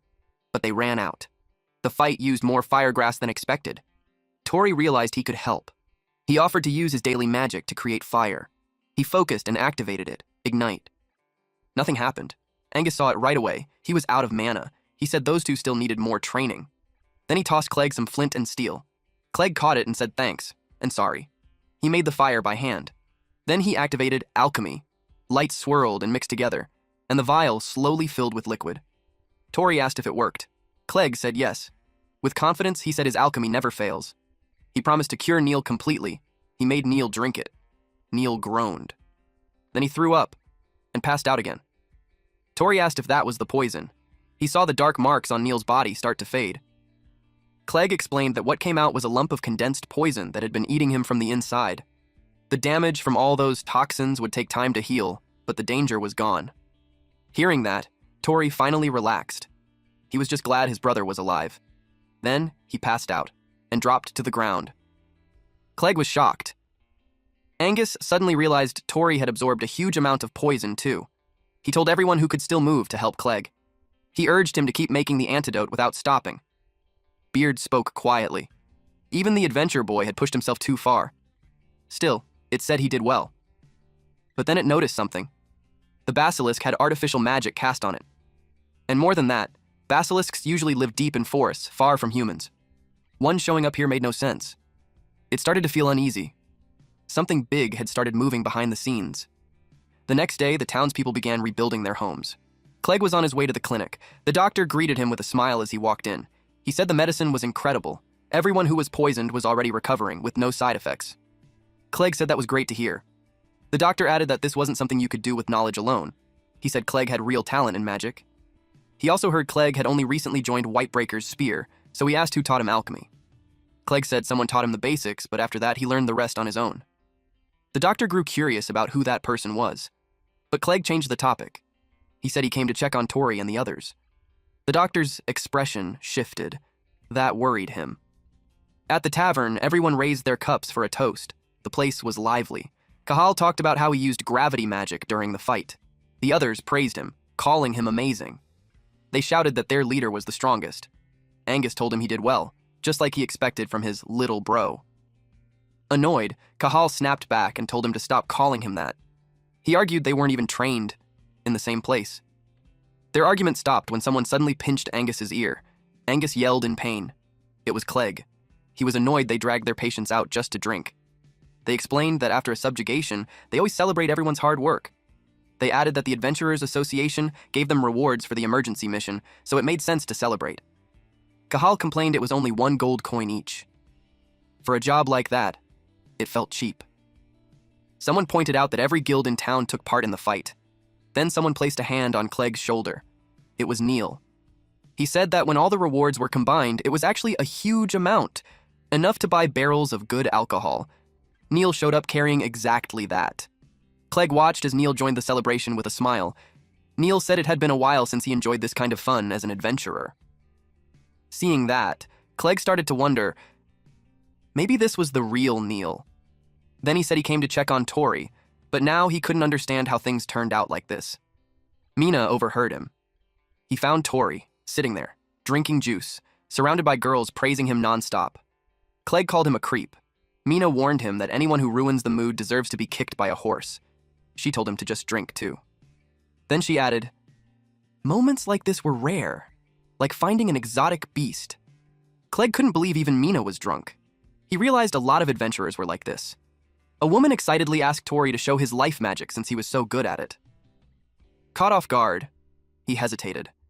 They started talking about the ignition spell he used for cooking. Now excited, they asked him to show it. Someone quickly brought a candle. Tori focused. He used ignition. A few seconds passed. Nothing happened. Everyone froze. Tori was confused. He admitted it wouldn't light. And just like that, the whole tavern burst into laughter. Cahal scolded him, saying he missed the perfect chance to impress everyone. He complained this always happens with him. Meanwhile, Mina watched quietly, wondering if he was acting clumsy on purpose.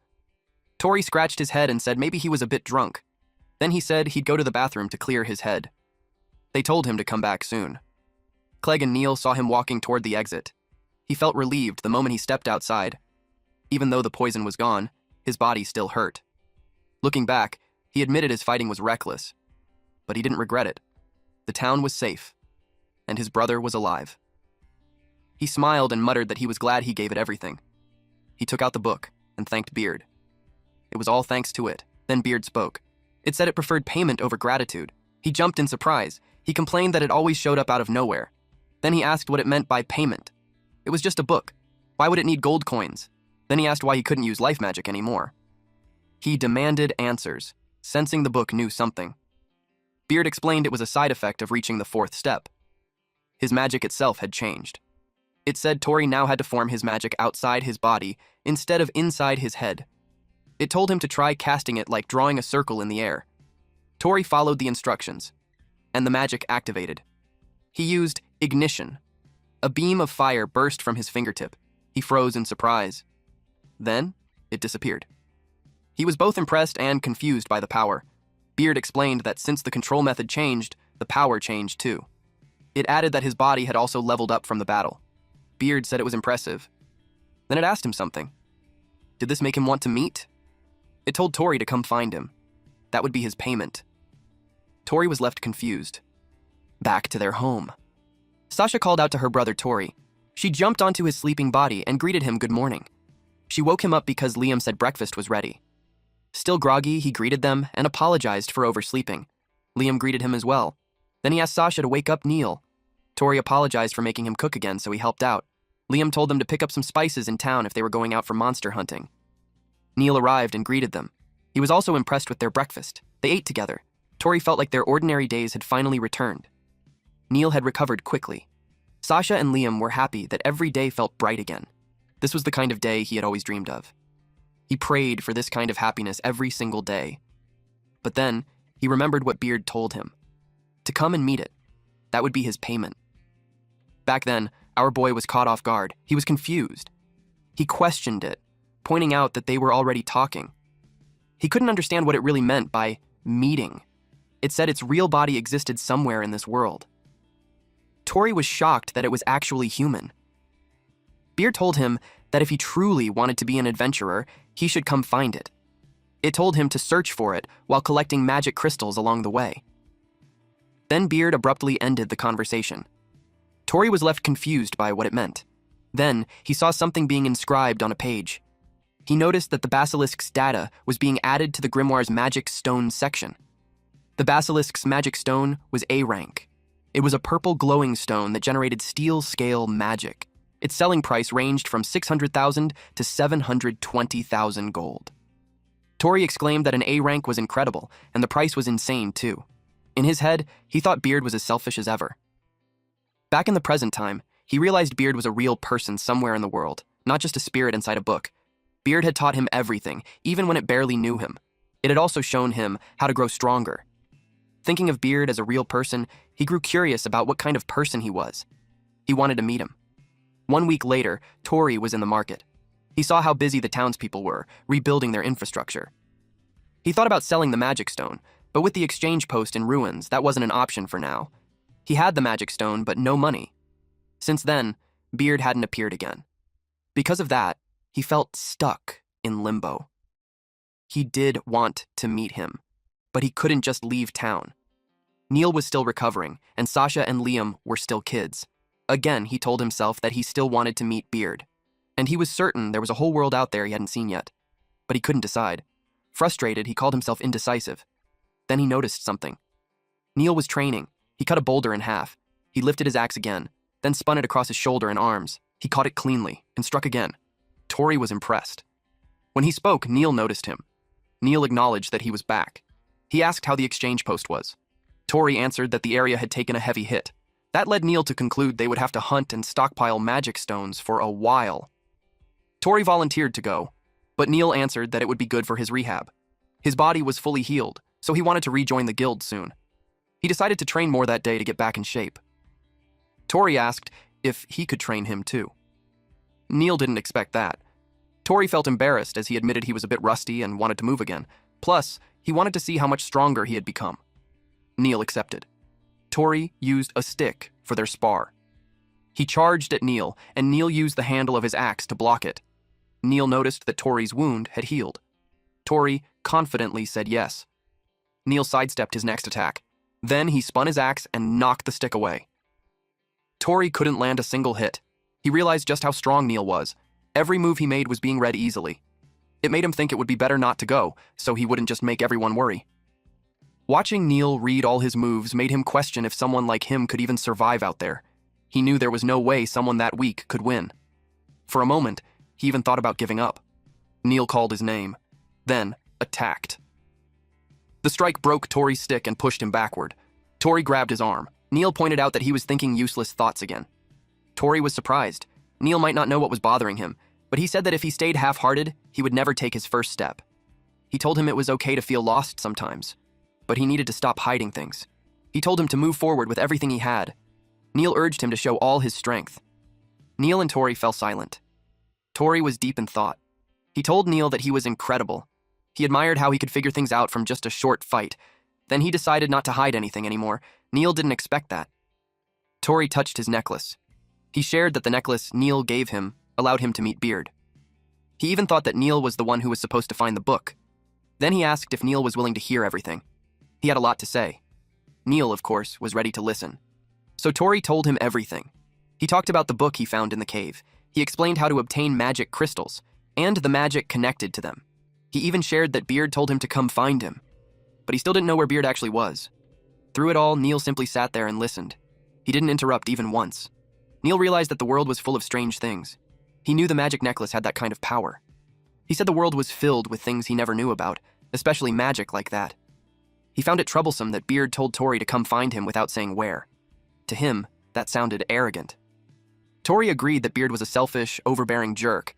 Then Neil asked to see the book. Tori took it out and showed it to him. Neil looked at the book, but couldn't see anything. Tori confirmed that he was the only one who could read it. Neil focused on it. Then, he struck it. Tori was shocked. Neil could tell something was really there. Because of the attack, Beard woke up. It commented that it was powerful mana. Tori was startled when it spoke. Neil simply watched their interaction. Beard asked why he was still in town. It thought they were just having a small sibling quarrel. Tori snapped back, calling it selfish, insisting he never said he was going. After a brief pause, Neil spoke and told him to go. Tori was confused. Neil knew Tori was hesitating because he wanted to meet him. He pointed out that it's not like he couldn't go. He said that if Tori called himself an adventurer, then he should take that first step. The word adventurer caught Tori's attention. Beard pointed out that his guardian had already given him the green light, so everything was fine. But Tori was still unsure. Then suddenly, he felt something. Neil attacked him. Tori was caught off guard, while Beard sounded amused. Tori asked what he was doing. Neil told him he would be his opponent until his hesitation was gone. Of course, Tori didn't expect that. Neil told him that the outside world wasn't just filled with strong monsters. He would meet people just as strong. He told him to think of this as a farewell gift. He told Tori to come at him with everything he had, to show his first step. Beard was impressed. It said that if Tori couldn't even beat his own brother, then his journey would end before it even began. Tori didn't understand what he was supposed to do. Neil reminded him that his enemies wouldn't wait for him to be ready. He attacked, and Tori had to duck. Neil used muscle enhancement on his right arm, then he swung his massive axe like it weighed nothing. Tori barely dodged. He asked if Neil was serious. Neil told him to be serious too. He made it clear that if Tori couldn't beat him now while he was still recovering, then he wouldn't stand a chance in the future. Hearing that, Tori clicked his tongue. He steadied himself. Then he used ignition. But in the next moment, Neil vanished. He appeared behind Tori and said he was too easy to read. Tori got hit on the head. He asked if Neil was really still in recovery. Neil noticed how much Tori's life magic had improved and asked if it was because of the book. Tori opened his storage and took out an Earth Panda magic stone. Then he attacked Neil using vine magic. Neil cut the vines down. Tori was shocked. Neil had now seen Tori's real strength. He laughed and said Tori was still as tough as ever. From that point on, he said he wouldn't hold back anymore. Tori's eyes sharpened. He was determined to show Neil everything he had. Meanwhile, Sasha rushed over to Liam to report an emergency. She told him that Tori and Neil were fighting. Liam was confused, so she told him to look. They saw Neil swing his axe at Tori, and Tori jumped back to dodge it. They were both serious, but Liam didn't seem worried. He told her they were probably fine. In fact, it looked necessary. Sasha didn't understand what he meant. Liam explained that back then, when Tori wanted to become an adventurer and refused to listen, Neil would handle it like this. Then, Liam added that whenever something new was about to begin, they would overcome something greater than who they used to be. Beard pointed out that Tori couldn't even see the opportunity right in front of him. It asked if he wanted advice, but Tori refused. Tori felt this was something he had to do with his own strength. If he lost here, he felt like he wouldn't be able to do anything later. So, he decided to put everything into this fight. He unleashed his full power against Neil. He took out the basilisk's magic stone from his storage.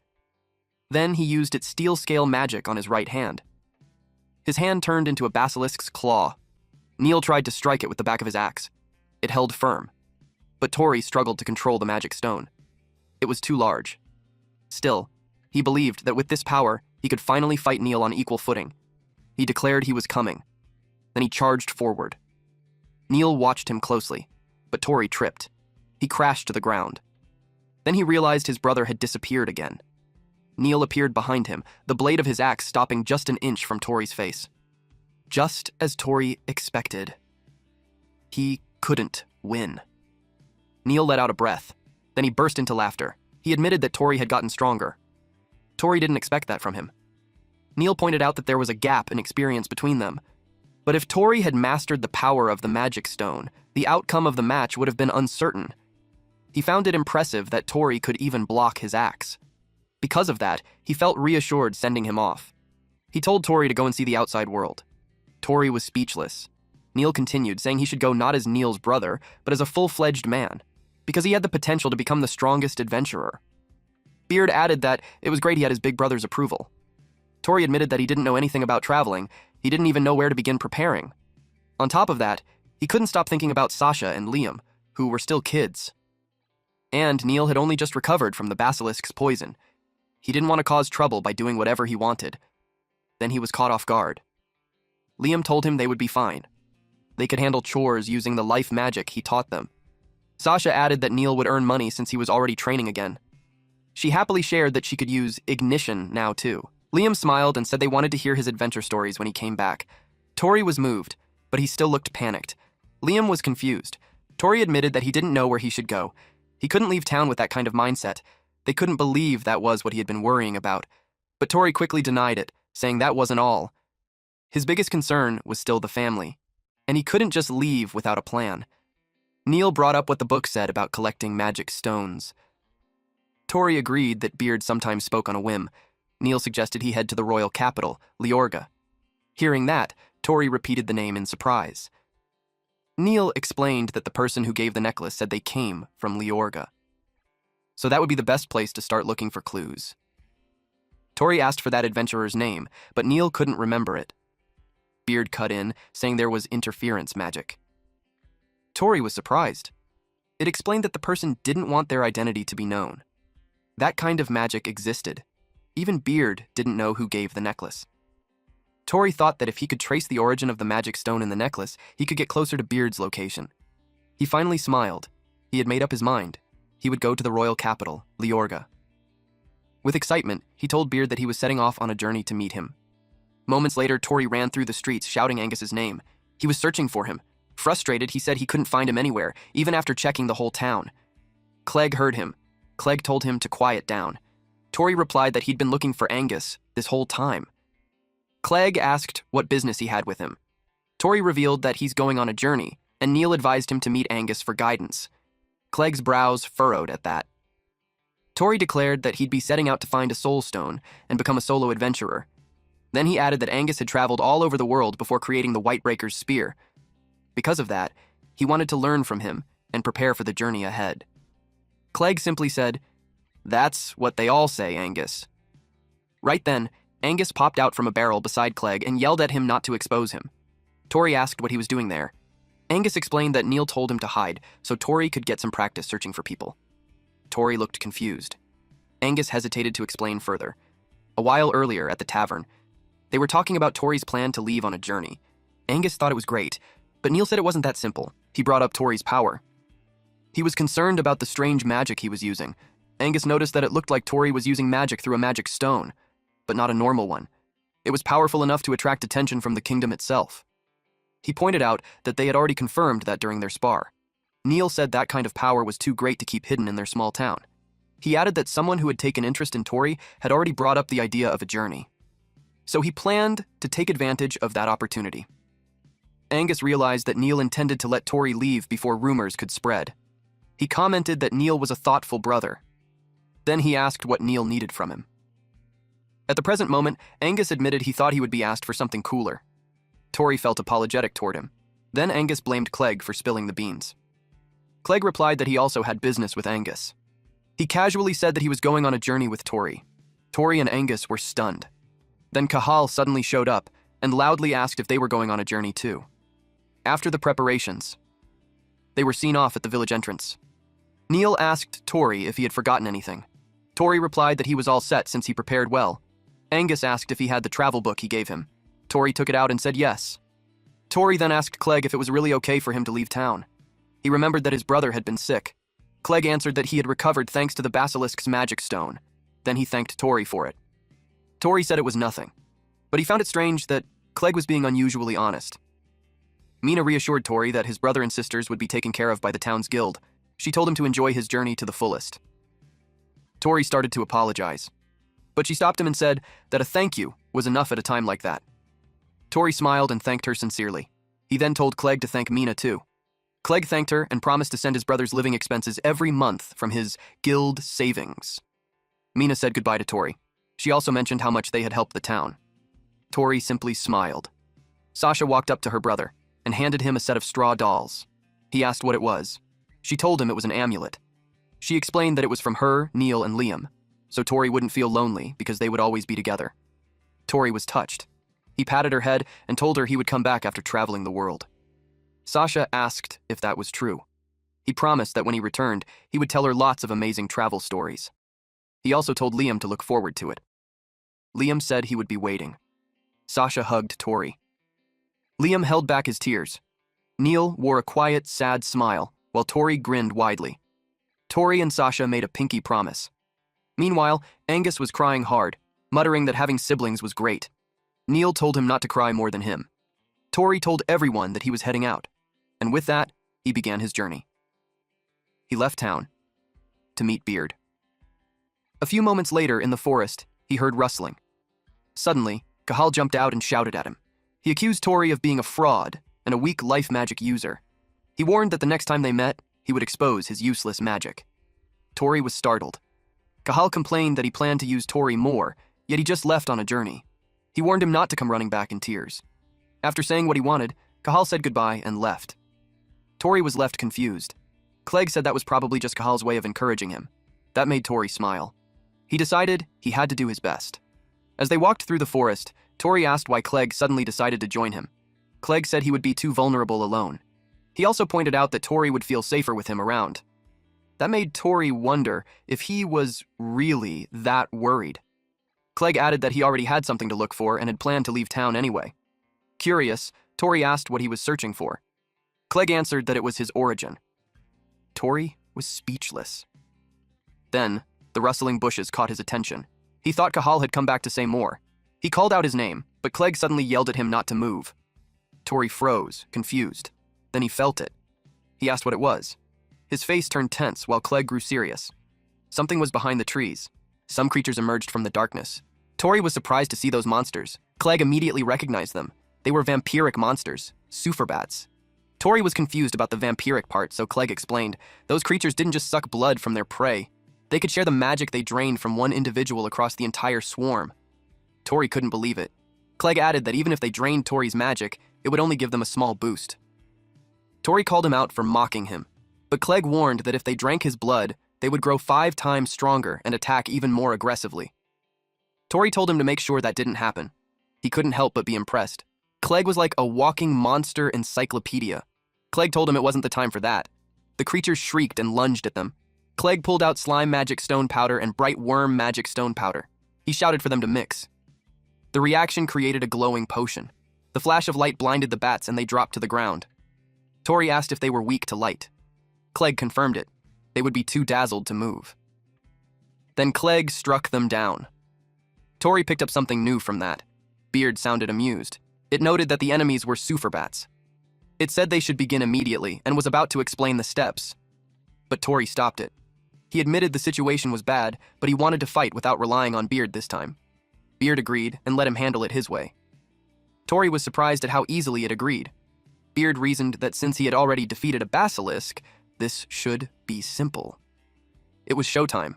Tori let out a small laugh. He felt fired up. Clegg, however, was worried. Tori couldn't even use life magic anymore. But then, Tori pulled out a flame scroll. He activated Soil Illumination. Light burst out, blinding several superbats at once. The creatures shrieked. Even Clegg had to endure the brightness. He wondered what Tori had just used. Clegg was confused. Tori wasn't supposed to be able to use life magic anymore. Then it hit him. Was that life magic? Tori called out to him and asked him to be his strategist, to leave the plan to him. Clegg was caught off guard. Tori explained that Clegg had knowledge, experience, and stayed calm under pressure. That made him perfect to give instructions. He asked him to guide him and teach him along the way. Clegg didn't respond, so Tori called his name again. Clegg paused. He remembered something someone once told him. When he had enough knowledge and experience to overcome anything, when he had truly grown into himself, he should meet someone.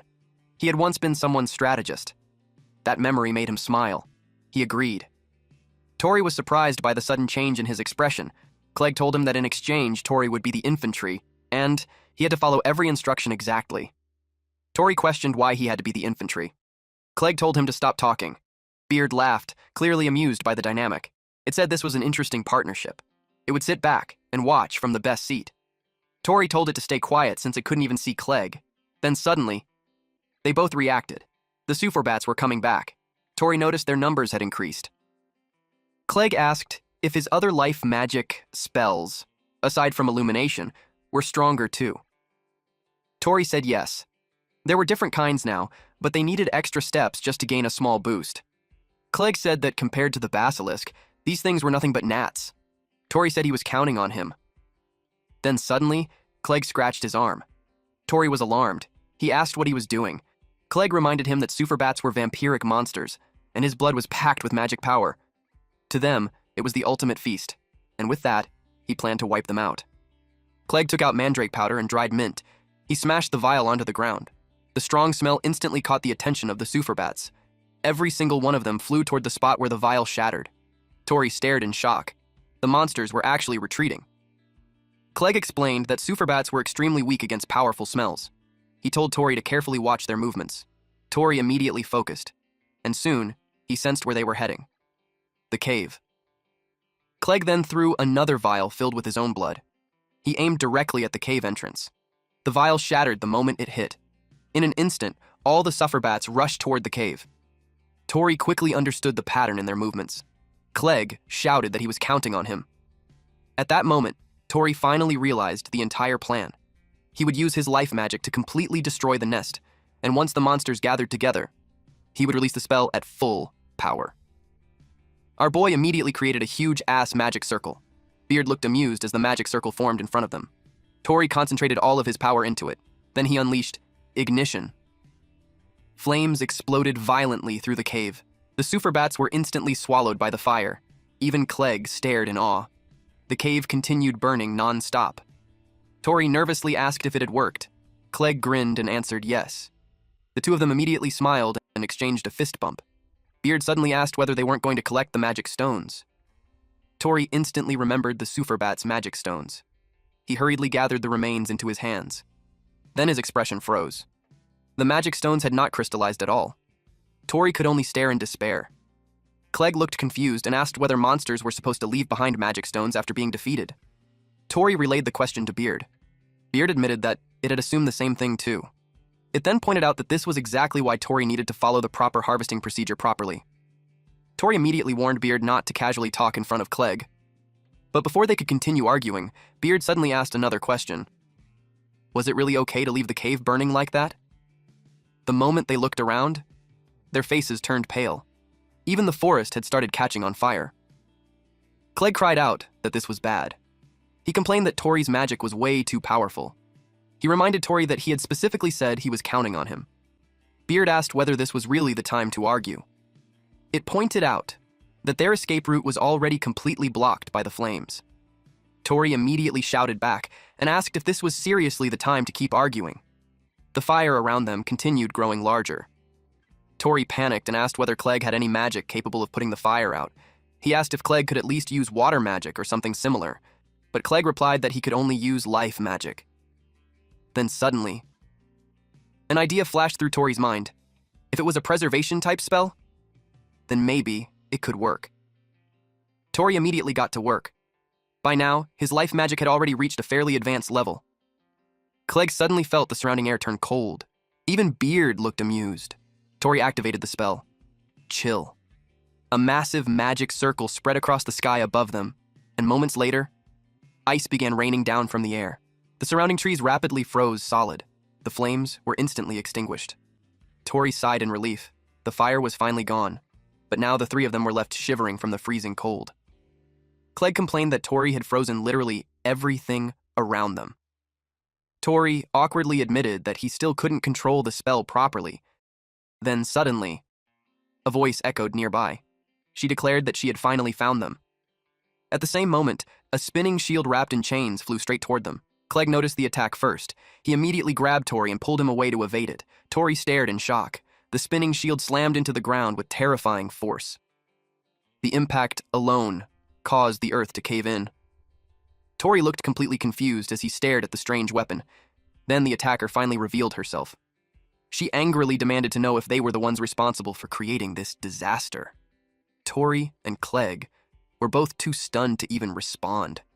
The yellow-haired woman introduced herself as Alba, and she swore that she would never forgive criminals like them. The woman was an elf. She pulled the chains connected to her shield and lifted the weapon off the ground. She called them villains. Tori stared at her in surprise. She swore that she would never let them escape. Then she launched her shield toward Tori again. The attack smashed into the ground and shattered it apart. Tori immediately realized how terrifyingly powerful she was. Clegg pointed out that the situation was bad since they were dealing with an elf. He explained that the elf race possessed magical power said to be the peak of all living beings, and their intellect far surpassed that of humans. Not only that, elves lived incredibly long lives, meaning their combat experience was on a completely different level. And on top of all that, an elf's magic power was said to be around 10 times greater than a human's. The spinning shield suddenly flew toward them again. Tori quickly ducked to avoid it. Then she immediately launched it at them once more, forcing Tori and Clegg to keep running. Tori shouted that he didn't remember ever doing anything that would offend an elf. But Clegg immediately pointed out that he had burned an entire forest and then frozen the whole thing solid afterward. The elf yelled at them to stop pretending. She accused them of being the ones who attacked their village. Tori asked in confusion what she was even talking about. She grew even more annoyed at his clueless act and declared that he wasn't fooling her at all. She called him the worst while continuously attacking him with her shield. She stated that she had seen him together with the Superbats earlier and demanded to know what excuse he had for himself. Tori repeated the word in confusion. Superbats? Even Clegg looked confused. She was obviously talking about the monsters they encountered earlier. Tori barely avoided another attack. Fortunately, they had already reached a small cliff. The two of them immediately jumped down. Now the elf grew even more furious, believing they had been hiding from her the entire time. She yelled at him to stop running and called him a coward. She demanded to know where he had gone. While running, Tori quietly asked Clegg if there was an elf settlement nearby. Clegg replied that elf settlements normally shouldn't exist this close to human territory, but after seeing everything, he wasn't so sure anymore. Tori quietly agreed. Then he shouted toward the elf that they had absolutely nothing to do with the Suforbats and that this was their first time entering the area. He admitted that burning the forest had been their fault and offered to apologize, begging her to at least listen to their explanation. But she immediately screamed at him to shut up. She revealed that once they disappeared, the Suforbats would regain their senses, and the village would finally return to normal. Tori and Clegg reacted in complete confusion, unable to understand what she meant. Clegg admitted that he had no idea either. But there was one thing he noticed. Despite being an elf, she still hadn't used a single spell. She had only been attacking them with her shield the entire time. That made him feel like she was testing them for something. Then suddenly, she noticed him. Now she had finally located where they were hiding. Tori couldn't believe that she had already spotted them. Clegg informed him that elves naturally possessed incredibly sharp eyesight. He told Tori to move back immediately, but at that exact moment, a Superbat suddenly attacked him. Clegg was slashed across the shoulder. Even Alba looked surprised by the sudden attack. Tori immediately became concerned. Then all of them noticed the incoming swarm of Suforbats approaching from above. Tori quickly asked if Clegg was okay. Clegg groaned in pain while holding his shoulder. At the same time, Alba started reconsidering her assumptions. She realized that they might not actually be controlling the Suforbats after all. Tori suddenly wondered if one of the monsters had escaped earlier when he burned the nest. The moment that thought crossed his mind, his expression froze in shock. More Suforbats were arriving. He shouted in disbelief and asked why there were still so many left. Then Beard finally explained the reason. It told him that the Suforbats had drunk Clegg's blood earlier, which made them significantly stronger. Tori couldn't believe what he was hearing. Beard explained that Sufor bats were hive-mind monsters that shared the magical energy they absorbed through blood.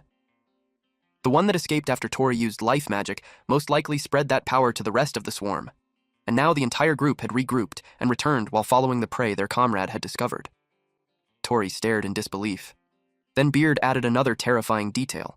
The Sufor bats had already marked Clegg as their source of nourishment, which meant that unless they completely wiped out every single Sufor bat in the area, the hunt would never end. Meanwhile, Beard sounded completely entertained by the situation. It declared that things were finally starting to get fun now. The Sufor bats attacked. Tori immediately grabbed Clegg and warned him to watch out. He carried him over his shoulder, but Clegg shouted that he could still run on his own. Tori immediately told him to shut up and stop trying to act tough. Alba looked completely flustered by the scene. Tori noticed her reaction. Without hesitation, he grabbed her arm. The sudden contact shocked her. Then he dragged her along so all three of them could escape together. Alba looked confused and asked why they were running in the first place. She told them they should just order the Sufor bats to stop. Tori immediately cut her off and shouted that he had been telling her from the beginning that it didn't work like that. He warned her that once the monsters suck someone's blood, that person would become their prey as well. Clegg noticed the swarm rapidly catching up behind them, and his condition wasn't looking good either. He quickly pulled out several vials. He took out Dryad's lost seed, fly moth powder, and an Ashawa grass ingredient. Then he mixed everything together. A bright light instantly burst from the mixture. At the same time, the wound on his arm started healing. Alba stared in amazement when she saw the alchemy magic. She quickly asked if he was a healer. Clegg replied that he had simply used a healing potion. Then he immediately told Tori to put him down. Tori asked if he was sure since he could continue carrying him while running, but Clegg ordered him to stay still for a moment. Alba quietly realized that there was actually a healer among them. Meanwhile, the Sufor bats continued closing in. Tori raised his fingertips. Water slowly formed around them. Then he activated Chill. The charging Sufor bats instantly froze in midair, and moments later, their frozen bodies started falling from the sky. Alba stared in awe after witnessing the monsters freeze solid. Clegg immediately asked Tori how many more times he could still use that magic. Tori admitted that he barely had any mana left and probably couldn't cast the spell many more times. Alba suddenly called out to him, but Tori impatiently answered that he didn't have time for this right now. She asked if the spell he had just used was actually life magic. Tori answered yes and asked why it mattered. Alba immediately called the magic seriously impressive. Tori narrowed his eyes and asked if she was mocking him, but Alba quickly clarified that she was actually relieved. Then she thanked him for protecting her earlier. Tori replied that it was only natural because if she had gotten her blood sucked, all of them would have been in danger. Alba lowered her head slightly and admitted that she had misunderstood them from the start. He pointed out that it was exactly what he had been telling her the whole time. He told her to actually listen when people were talking. Clegg suddenly warned them that the Sufor bats were coming again. Tori looked surprised when Alba suddenly let go of him. She declared that elves never forgot debts of gratitude or obligations. Then she focused her attention forward. She swung her shield with tremendous force and struck the incoming Sufor bats. Several of them immediately fell from the sky. After retrieving her shield, she announced that she would cover the rear. Tori immediately called her an idiot for suddenly stopping like that. Clegg could only let out a tired sigh. Then Clegg pulled out several more vials and declared that his wounds were already fine enough for him to fight again. But Tori advised him to rest for at least a little longer. Our boy insisted that fighting was his responsibility. Then they noticed Tori beginning to cast another spell. He unleashed Chill. A large number of Sufor bats instantly froze in mid-air. But Tori admitted that he only had a few casts remaining, so he quickly asked Clegg if he had any plan capable of wiping the monsters out completely. Clegg replied that at this point, they might just have to brute force their way through it. Tori immediately agreed. Then he told the elf to back Clegg up. Alba reminded him that her name was Alba. Together, the three of them focused on annihilating the incoming Sufor bats. Meanwhile, Beard watched the entire scene with amusement. It commented that they actually made quite a nice group. Alba naturally filled the role of defender. Clegg, as their healer, handled support and recovery. And Tori naturally became the attacker responsible for offense. Beard declared that this was what a proper party setup looked like. The sight made it nostalgic for the old days. And now, it was looking forward to seeing what this group could truly accomplish. The Sufor bats came charging toward them again. Tori complained that there were way too many of them. He decided that he would burn them again to reduce their numbers. He immediately created a magic circle to activate ignition, but Alba suddenly stopped him. Tori looked shocked. He scolded her for recklessly jumping in front of him like that because it could have gotten them killed. Alba immediately reminded him that he was the one about to burn the entire forest down again. Tori had absolutely no comeback to that, because she was completely right. Clegg quickly told him not to make the elf angry again. Tori then asked how they were even supposed to defeat the swarm at this rate. Alba calmly replied that they would simply crush them head on. Tori stared at her and muttered that she was just an elf musclehead. Clegg immediately reminded him not to judge her based on appearances alone.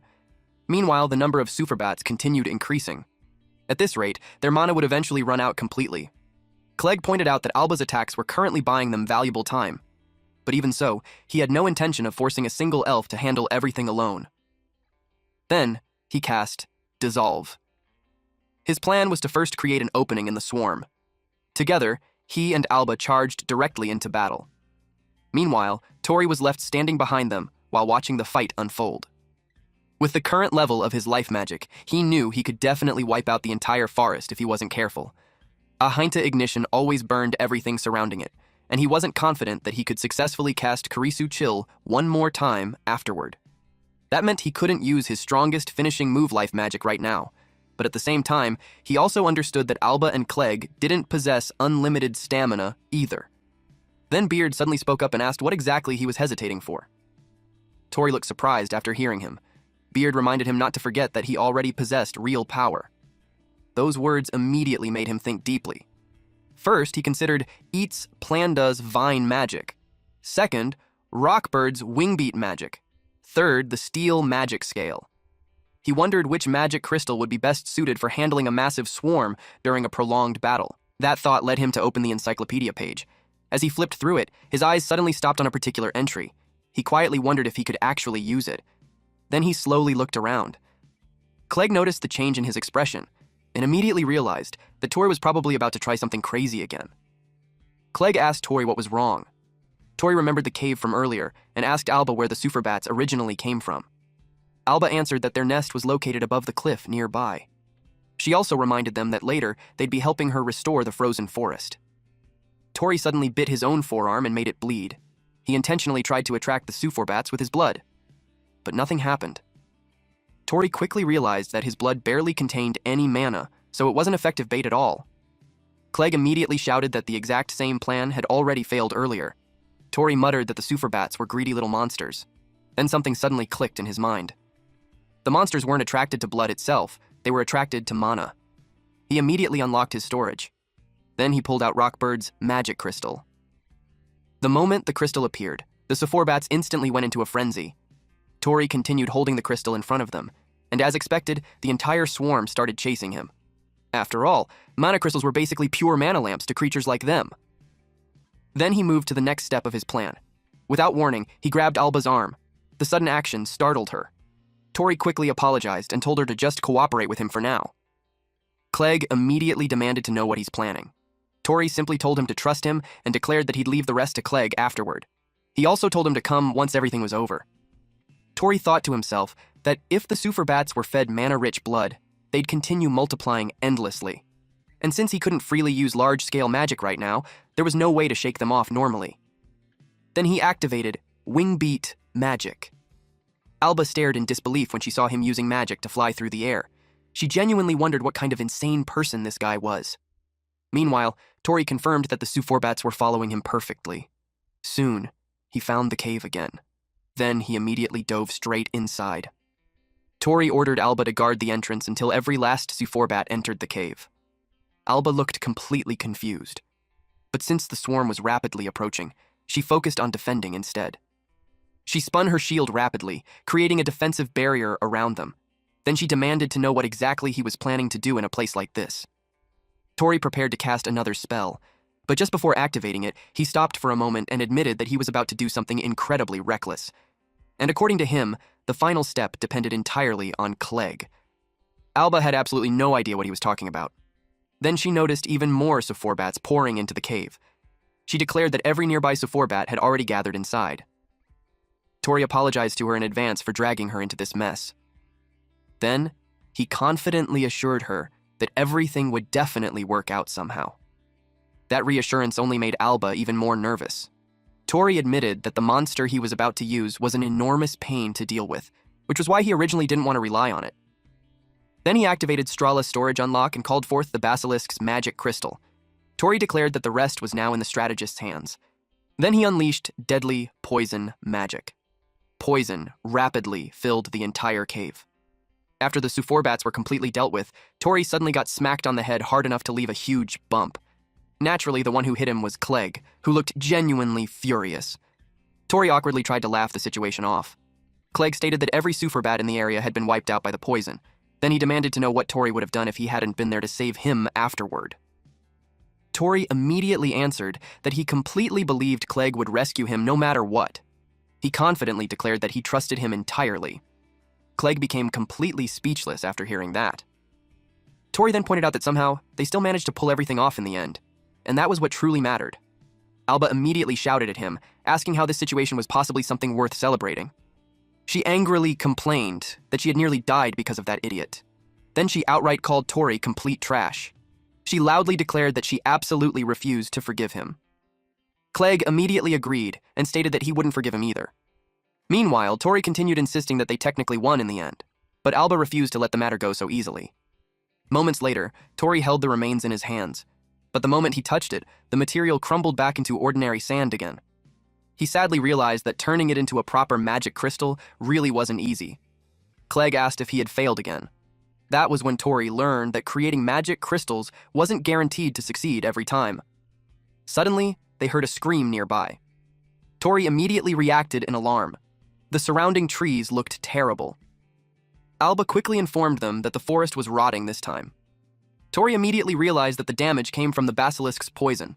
Clegg added that the poison was even eating away at the soil itself. Tori awkwardly apologized to Alba, but honestly, he didn't even know what else he was supposed to say at this point. Then Clegg suddenly stated that he could fix it. Both Tori and Alba reacted in surprise.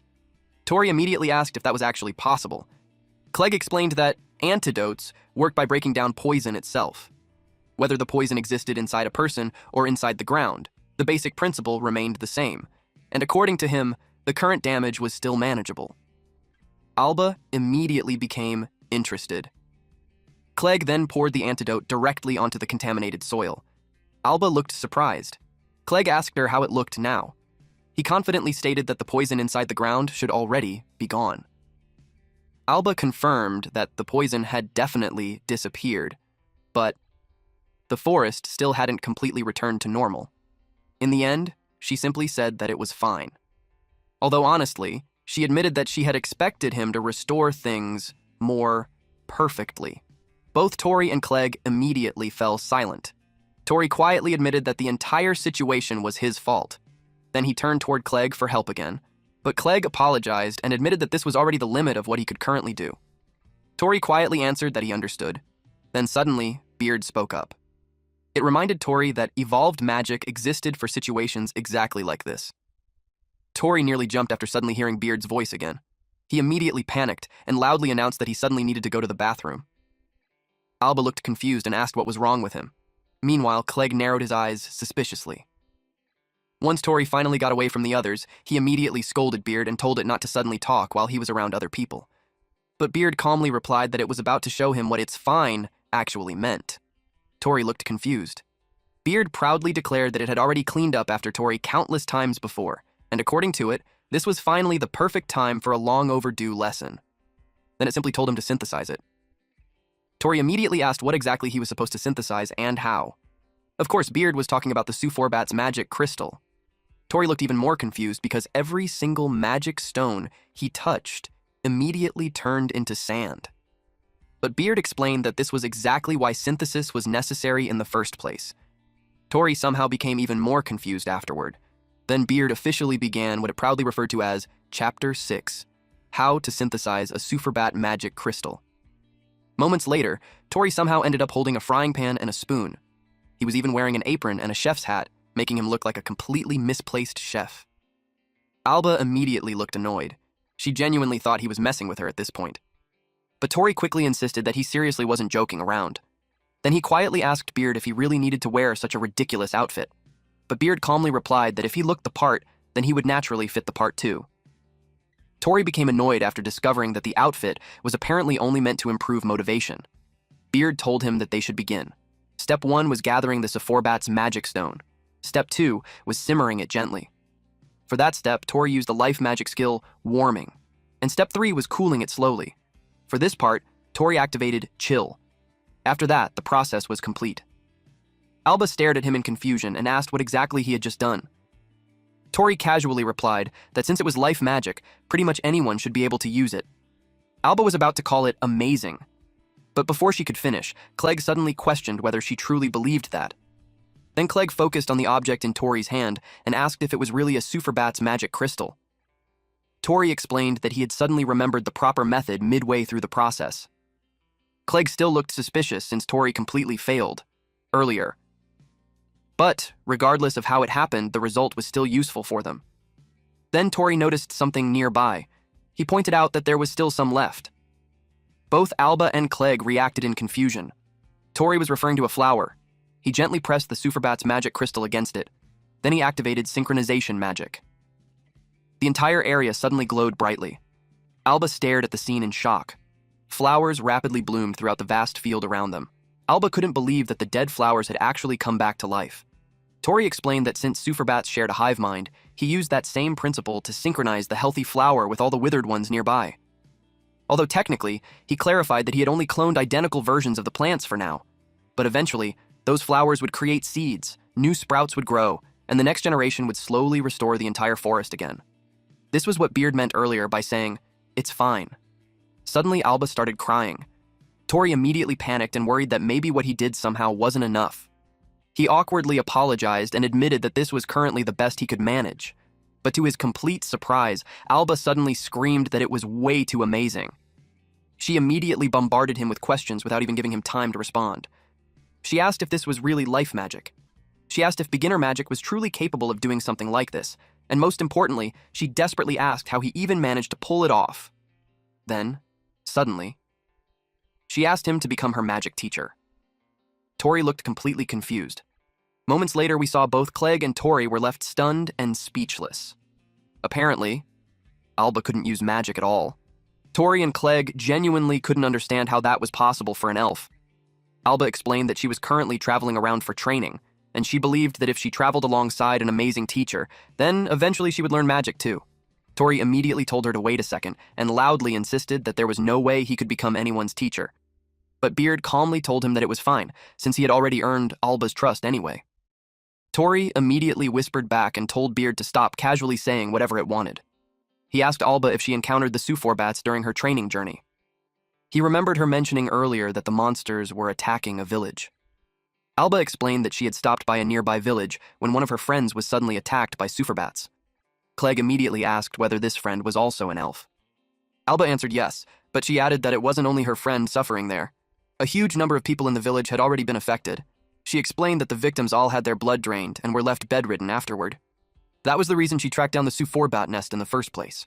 She wanted to wipe them out completely.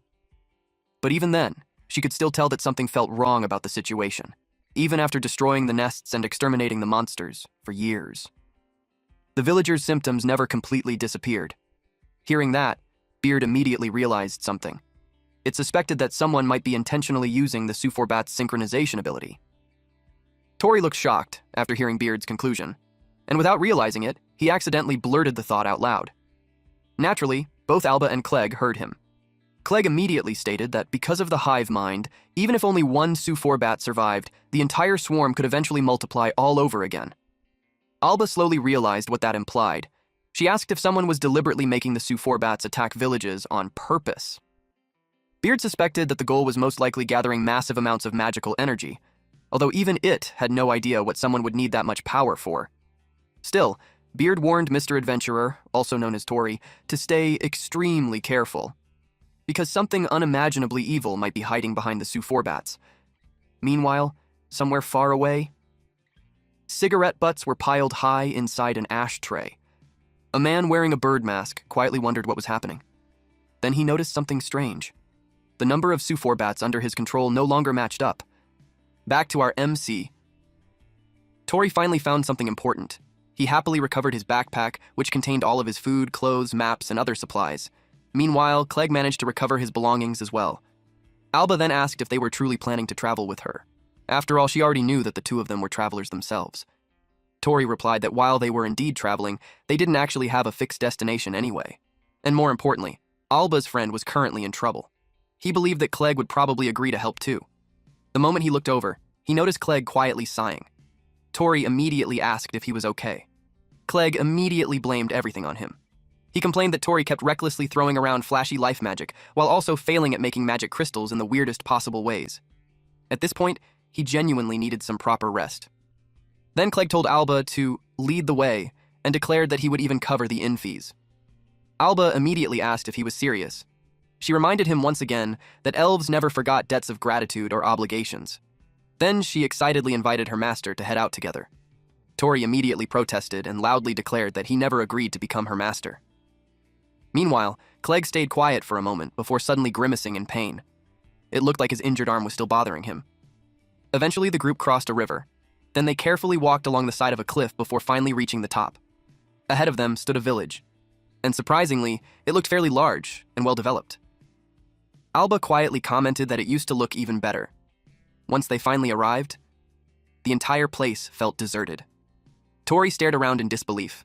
Alba explained that the village became like this because of repeated Sufor bat attacks. Tori immediately became alarmed.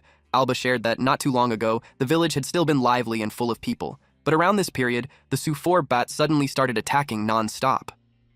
Anyone who possessed mana became a target. Even children were bitten. The villagers desperately fought back and barely managed to drive the monsters away each time. That was when Alba's friend was bitten and eventually became unable to move anymore, which was why Alba had desperately been searching for someone capable of using healing magic. Tori asked if her friend was currently inside the village, but before Alba could answer, he suddenly noticed something wrong. Clegg suddenly dropped to his knees. Tori immediately became worried. Then he noticed the wound on Clegg's shoulder again. He asked if the Sufor bat wound was acting up once more. Tori thought the recovery potion had already healed it earlier, but Clegg clarified that while the physical wound itself had healed, for some reason it still felt like his mana was continuously being drained away. Tori immediately asked what they should do and whether Clegg needed anything. Clegg answered that he needed a strong mana recovery potion. Tori then asked Alba if there was a pharmacy or hospital somewhere in the village. Alba explained that there wasn't any pharmacy, but there was a poorhouse, and right now every victim in the village was being treated there. The moment they arrived, they were greeted by the sight of countless sick people lying around the building. Tori couldn't believe that all of them were victims of the Sufor bats. The villagers immediately glared at them. Some even prepared themselves to attack. Tori looked completely confused by the hostility. Alba quickly stepped forward and told everyone to wait. She explained that the two of them were not enemies and that they could use healing magic to help the villagers. The crowd immediately reacted in disbelief. Someone loudly asked if that was really true. An old man quickly called out for Father and announced that a healer had finally arrived. Moments later, a man with a cigarette hanging from his mouth walked outside. He bluntly stated that relying on healing magic was useless, especially when what they truly needed was medicine from the Knive Merchant Guild. Tori stared at him in confusion. He genuinely did not expect a priest to casually walk around while smoking. The priest asked Alba why she didn't simply head directly to the Knive Merchant Guild. Alba explained that the Sufor bats attacked again while she was on the way there. Still, she insisted that these two were incredible people, and she genuinely believed they might be capable of curing everyone. But before anyone could continue talking, the priest suddenly grabbed Clegg's injured arm. Clegg immediately groaned in pain. The priest calmly observed the wound and concluded that several hours had already passed since the bite occurred. Although healing magic had treated the surface injury, the root cause itself remained untouched. He immediately classified Clegg as another victim of the so-called vampirism incident. That being said, the priest openly admitted that he doubted the two of them would actually be useful. Still, he promised to examine Clegg properly later. For now, he simply advised him to rest. Then, without hesitation, he casually referred to Clegg as a quack. Clegg froze in disbelief after hearing that. Meanwhile, Tori immediately became offended and warned the priest to watch his mouth. Alba quickly stepped in and explained that although the man was foul-mouthed, he was still a benefactor to the village. And according to her, he was also the person who saved Eva. Clegg immediately asked who Eva was. Alba then guided them toward a green-haired girl lying nearby. She introduced Eva as her close friend. Tori then asked what exactly the so-called vampirism incident was. Alba explained that this was simply the name the villagers gave to the condition. Anyone bitten by the Sufor bats would continuously have their mana drained away. And according to the villagers, the victim's life would completely run out within roughly a month. Alba quietly explained that Ava had already been attacked 3 weeks ago. As she said that, the pain in Alba's expression became obvious. There wasn't much time left anymore. Then suddenly, Ava slowly woke up and weakly reached out to hold Alba's hand. Ava weakly called out Alba's name. She mentioned that she heard Alba had gone to the Knive Merchant Guild, so after noticing Tori and Clegg nearby, she quietly asked who they were. Alba immediately explained that the two of them were the benefactors who had saved her earlier. She confidently promised Eva that they would definitely save her too. Hearing those words, Eva smiled weakly. She happily said that if she recovered, then she would finally be able to travel together with Alba again. She also expressed hope that Alba would eventually learn how to use magic. But suddenly, Eva lost consciousness again. Alba and Tori immediately panicked. Clegg quickly checked her condition and explained that she was still breathing. She had simply run out of stamina. After checking her pulse, Clegg explained that while it was weak, she wasn't suffering from any actual disease. The real issue was severe mana depletion. As long as her mana supply could somehow be restored, there was still a chance to save her. Hearing that immediately gave Alba hope again. Clegg looked like he was about to explain something important next, but Tori suddenly became worried about Clegg's own mana condition too. Then, unexpectedly, Clegg exploded in anger. He suddenly shouted and demanded to know what kind of horrifying sanitation management this place had. He immediately ordered everyone who could still move to carry the patients outside and gather every cleaning tool they had available. Tori and Alba were completely dumbfounded by the sudden outburst. Clegg continued yelling at everyone to clean the entire place immediately. He declared that with hygiene, this terrible, even patients who could have been saved would eventually die. Then he turned toward the priest. Clegg demanded to know whether there was a nearby area where Kara fruit grew. The priest answered that Kara fruit could be found on the mountain behind the village, although the fruit itself was far too sour to eat normally. Clegg immediately ordered them to gather as much of it as possible. The priest looked completely confused. Then Clegg repeated the priest's own earlier words back to him. The root cause still hadn't been treated, which was exactly why he had decided to target the root cause directly instead. Then Clegg boldly declared that he would personally cure every single victim there, and after saying that, he immediately told the priest to shut up and actually listen for once. Before casually calling him a quack priest in return, moments later, Tori made a loud noise as he gathered his power. Then he activated the life magic spell, Laundry. The townspeople stared in amazement. Bubbles floated throughout the air, even though no soap had been used at all. Alba immediately praised her master. Tori instantly corrected her again and insisted that he's not her master. But deep down, he had to admit that being praised actually felt pretty nice. Then suddenly, someone called out to him. It was Clegg. Since the laundry was already finished, Clegg immediately ordered Tori to use magic to blow all the dust out of the room. And after that, he'd also need to repair every bed. Clegg made absolutely sure that Tori's life magic was being fully utilized. As a result, both Tori and Alba ended up working non-stop. Alba quietly whispered to her master that Clegg was basically a demon sergeant. Tori immediately told her once again to stop calling him master. Still, Tori secretly thought that being called a quack earlier probably flipped some kind of switch inside Clegg, although honestly, Tori also believed that nothing Clegg said was actually wrong. Meanwhile, Clegg continued barking out orders. He instructed everyone to boil and disinfect the sheets immediately. Then he ordered all the nurses to properly bathe themselves before treating the patients again. He warned them never to touch sick patients with dirty bodies. Then suddenly, someone threw small fruits directly at him. Tori and Alba both looked surprised. The priest grumbled that he had gathered the Kara fruits Clegg requested earlier. Clearly annoyed, he sarcastically asked whether Clegg was planning to make desserts with them or something. Clegg immediately fired back and declared that the priest was the real quack here. Then he clarified that the fruits were actually for creating medicine. The priest looked puzzled by that answer. He immediately showed Clegg the medicine that had already been delivered from the Knive Merchant Guild. But Clegg casually slapped the bottle away. Tori and Alba immediately turned pale after witnessing that. Clegg openly declared that he had no use for medicine that showed zero effectiveness and couldn't even heal patients properly. The priest could only mutter in anger, "You bastard!" Soon, large baskets filled with fruit were brought over. An old woman quietly asked the priest whether Kara fruits truly possessed medicinal properties. The priest immediately denied it and claimed that if such a thing were true, there was no way he wouldn't already know about it. But Clegg calmly replied that under normal circumstances, the priest would indeed be correct. Then he explained that once Kara fruit was compounded together with a certain ingredient, it transformed into a mana recovery potion. The priest immediately became interested. Clegg simply told him to watch carefully. He first took out Dryad's dropped seed, then he added Kara fruit and ibex horn into the mixture. Finally, he activated compounding. Everyone watched closely as the entire basket of fruit began glowing brightly. Eventually, the alchemy process finished. Tori stared at the results and commented that the appearance of the fruit didn't seem any different at all. But Clegg clarified that only the appearance remained the same. Then he called out to the elf and tossed one of the fruits toward her. Alba quickly caught it. Clegg instructed her to feed it to her friend. Alba immediately agreed. Nearby, Ava was quietly sitting beneath a tree. She weakly asked whether she was really allowed to eat it.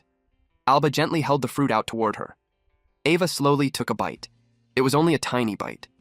Then, everyone silently watched, waiting to see what would happen next. Suddenly, Ava's complexion started improving. She quietly stated that her body suddenly felt refreshed.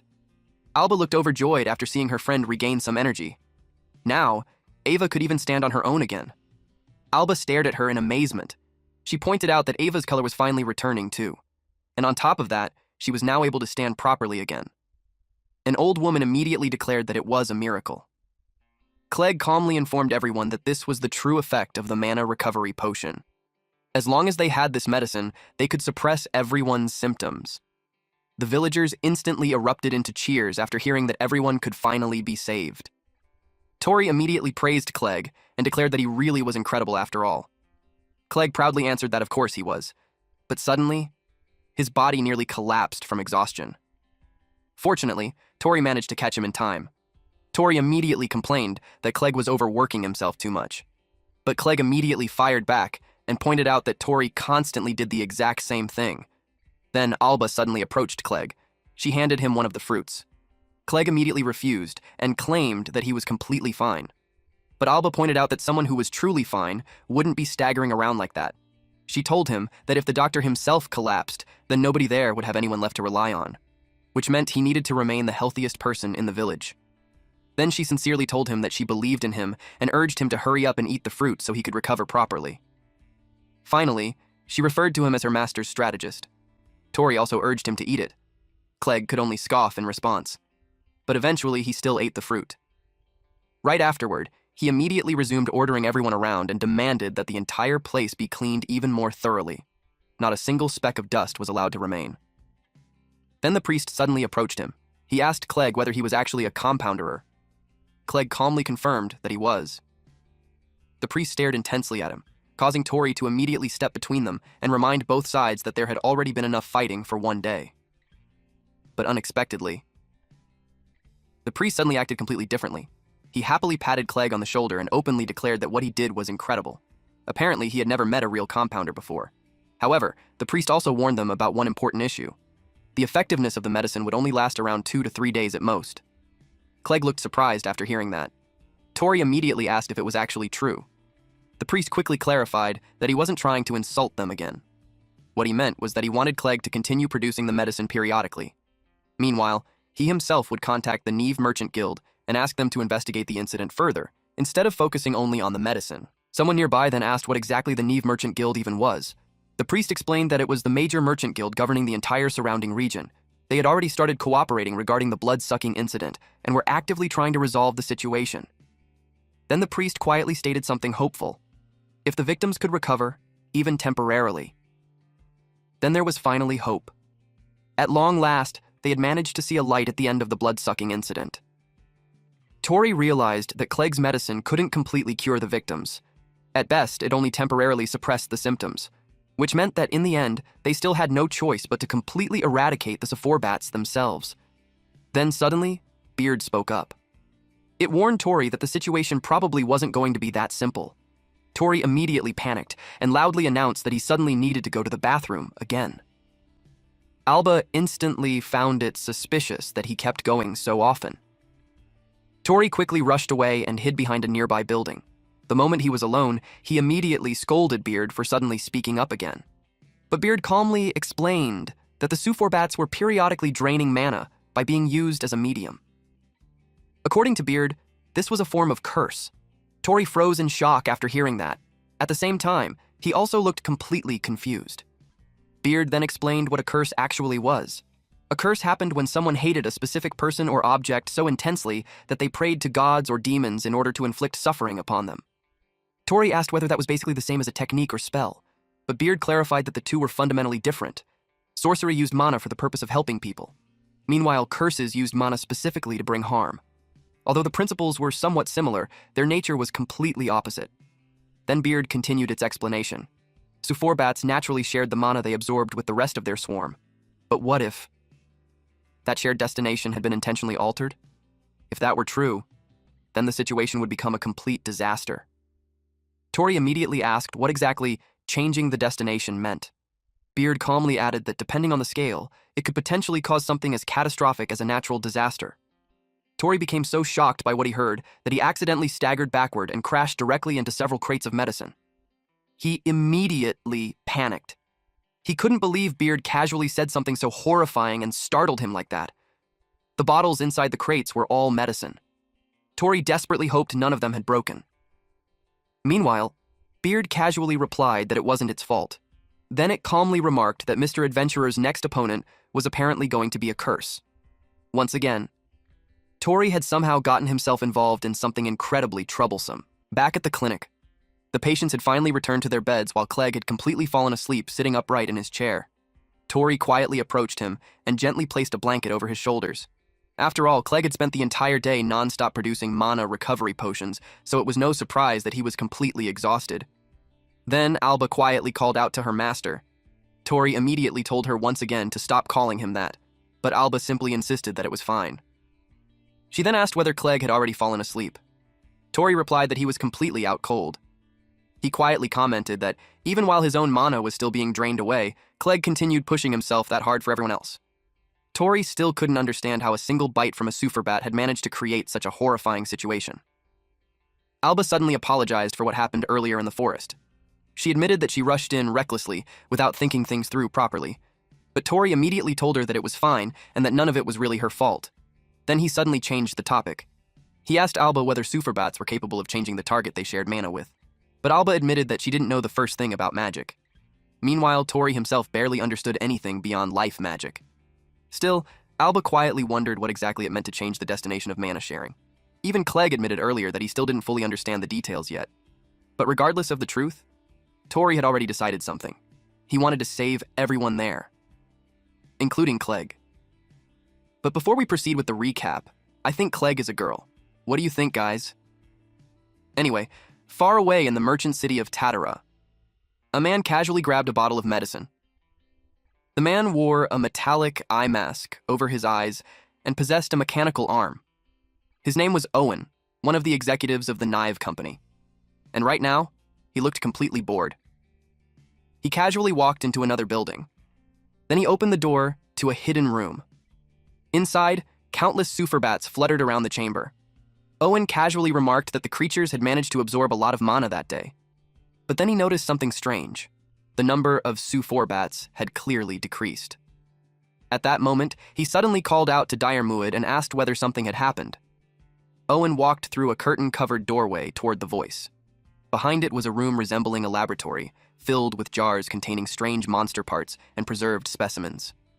At first, Owen thought Dire Muid wasn't there, but then suddenly, Dire Muid's voice spoke from directly behind him. Dire Muid was another executive of the Neve Company. Unlike Owen, he wore an eerie bird-shaped helmet over his face. He calmly asked Owen how things were going. Owen immediately complained and told him to stop sneaking up on people like that. According to Owen, Dire Muid always had absolutely zero presence. Then Owen asked how today's harvest looked. Nearby, an hourglass-like container filled with red liquid quietly sat on a table. Owen reported that the collection process was progressing smoothly. Dire Muid seemed pleased to hear that. Owen commented that the entire operation had been carefully planned by Dire Muid from the beginning. As he spoke, he casually grabbed a Sufor bat out of the air. Then, he spread open one of its wings. A magic circle had been engraved onto the left wing. Through that enchantment, they were efficiently collecting mana from the victims. Dire Muid explained that the entire process only worked because of his enchantment magic. However, he also warned that if they failed to gather and process enough mana soon, then with the number of Sufor bats decreasing, they might fail to meet the delivery deadline in time. Owen immediately asked why the Sufor bat population was suddenly dropping so quickly. Dire Muid answered that the issue was currently under investigation, but according to him, something even more important was happening right now. They were finally coming up. Owen looked confused by what he meant. Then suddenly, a bird flew into the room and landed directly on Dire Muid's shoulder. Owen looked surprised by its arrival. Moments later, several men entered while carrying a massive cage filled with a swarm of bats. Dire Muid calmly entrusted the entire task to Owen. After all, Owen was the only person there capable of properly using enchantment magic. Owen immediately grumbled about having to pull another all-nighter again. Then he suddenly asked where the young miss currently was. Dire Muid answered immediately. According to him, she had become completely obsessed with the container lately. Meanwhile, somewhere deep in the forest, an orc roughly pulled the chains restraining several female elves. Suddenly, an elf wielding daggers appeared and instantly slashed the orc apart. In a single motion, she severed both its arm and head. The elf looked surprised afterward. She never expected the head of the merchant group to personally show up. Then suddenly, a magic circle appeared in the air.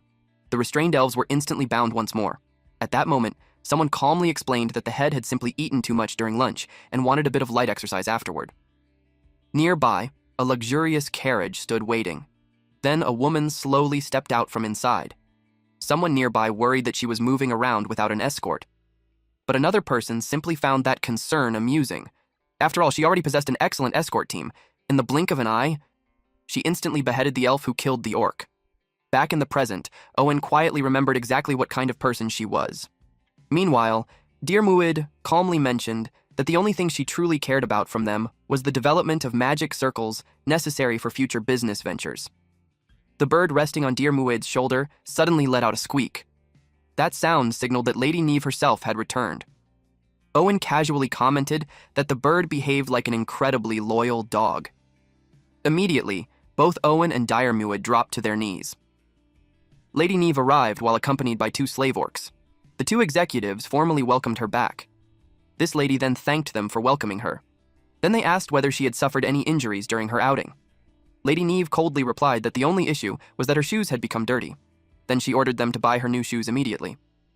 Dire Muid respectfully asked what kind of design she preferred, but Lady Neve simply told him to choose based on his own taste. Then her expression shifted slightly. She informed them that things were about to become busy.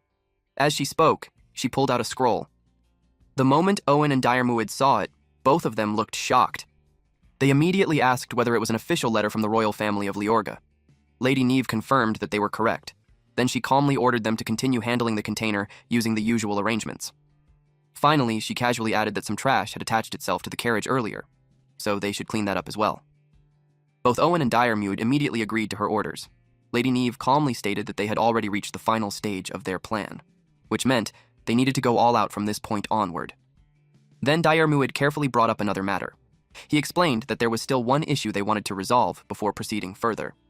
Lady Neve immediately understood what he was referring to: the problem of the decreasing sufferbat population. Meanwhile, far away, one of Dire Muid's birds quietly landed on a tree branch. Its eyes remained locked onto Tori from the shadows.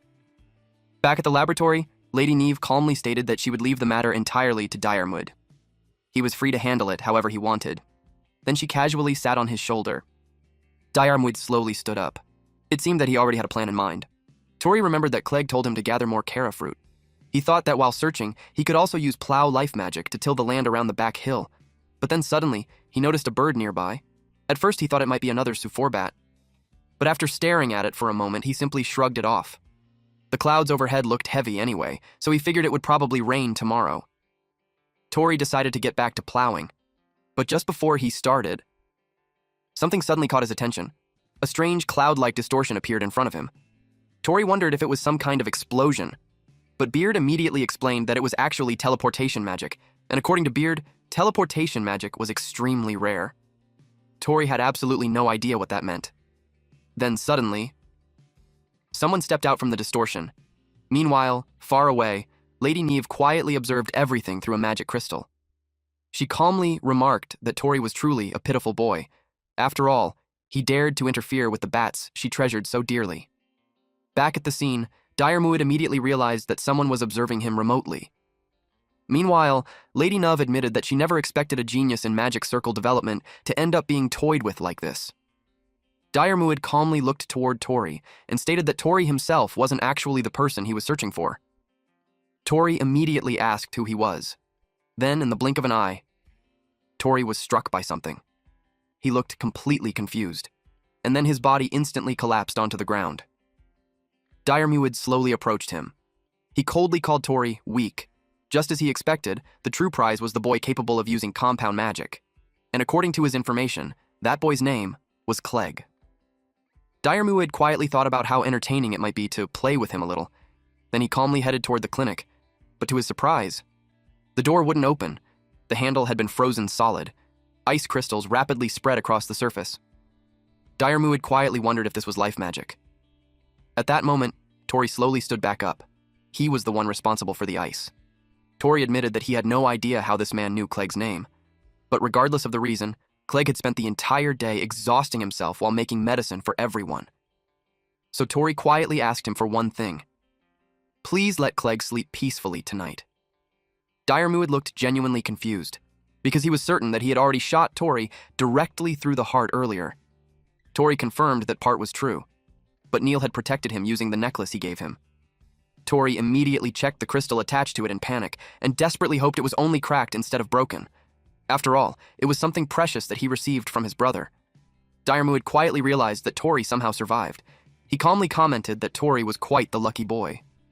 Then, Beard suddenly warned Tori that Diarmuid was about to attack again. Beard informed him that the next shot was aimed directly at his head. The next instant, Diarmuid fired, but Tori somehow dodged it. For the first time, Diarmuid looked puzzled. Tori suddenly noticed something glowing near the man's waist. Beard immediately informed him that the stranger was carrying an extremely rare weapon. It was called a gun. Tori looked confused and immediately asked what that even was. Diarmuid reacted with slight surprise after hearing the word. Apparently, he didn't expect someone from a remote village like this to even know what a gun was. He explained that guns were incredibly rare weapons supplied directly by the royal family of Leorga. Compared to bows and arrows, they were easier to carry, possessed greater range, and their lethality was beyond question. Even weak women or children could use one effectively, simply by pulling the trigger. And most importantly, it was a masterpiece weapon that didn't require mana at all. That was why Diarmuid never expected anyone in this backwater village to recognize it. Then his tone suddenly changed. He quietly muttered that this was bad. Very bad. Somewhere far away, someone asked if the situation was that serious. Another voice immediately answered that it was definitely serious, especially because Lady Neve was watching everything.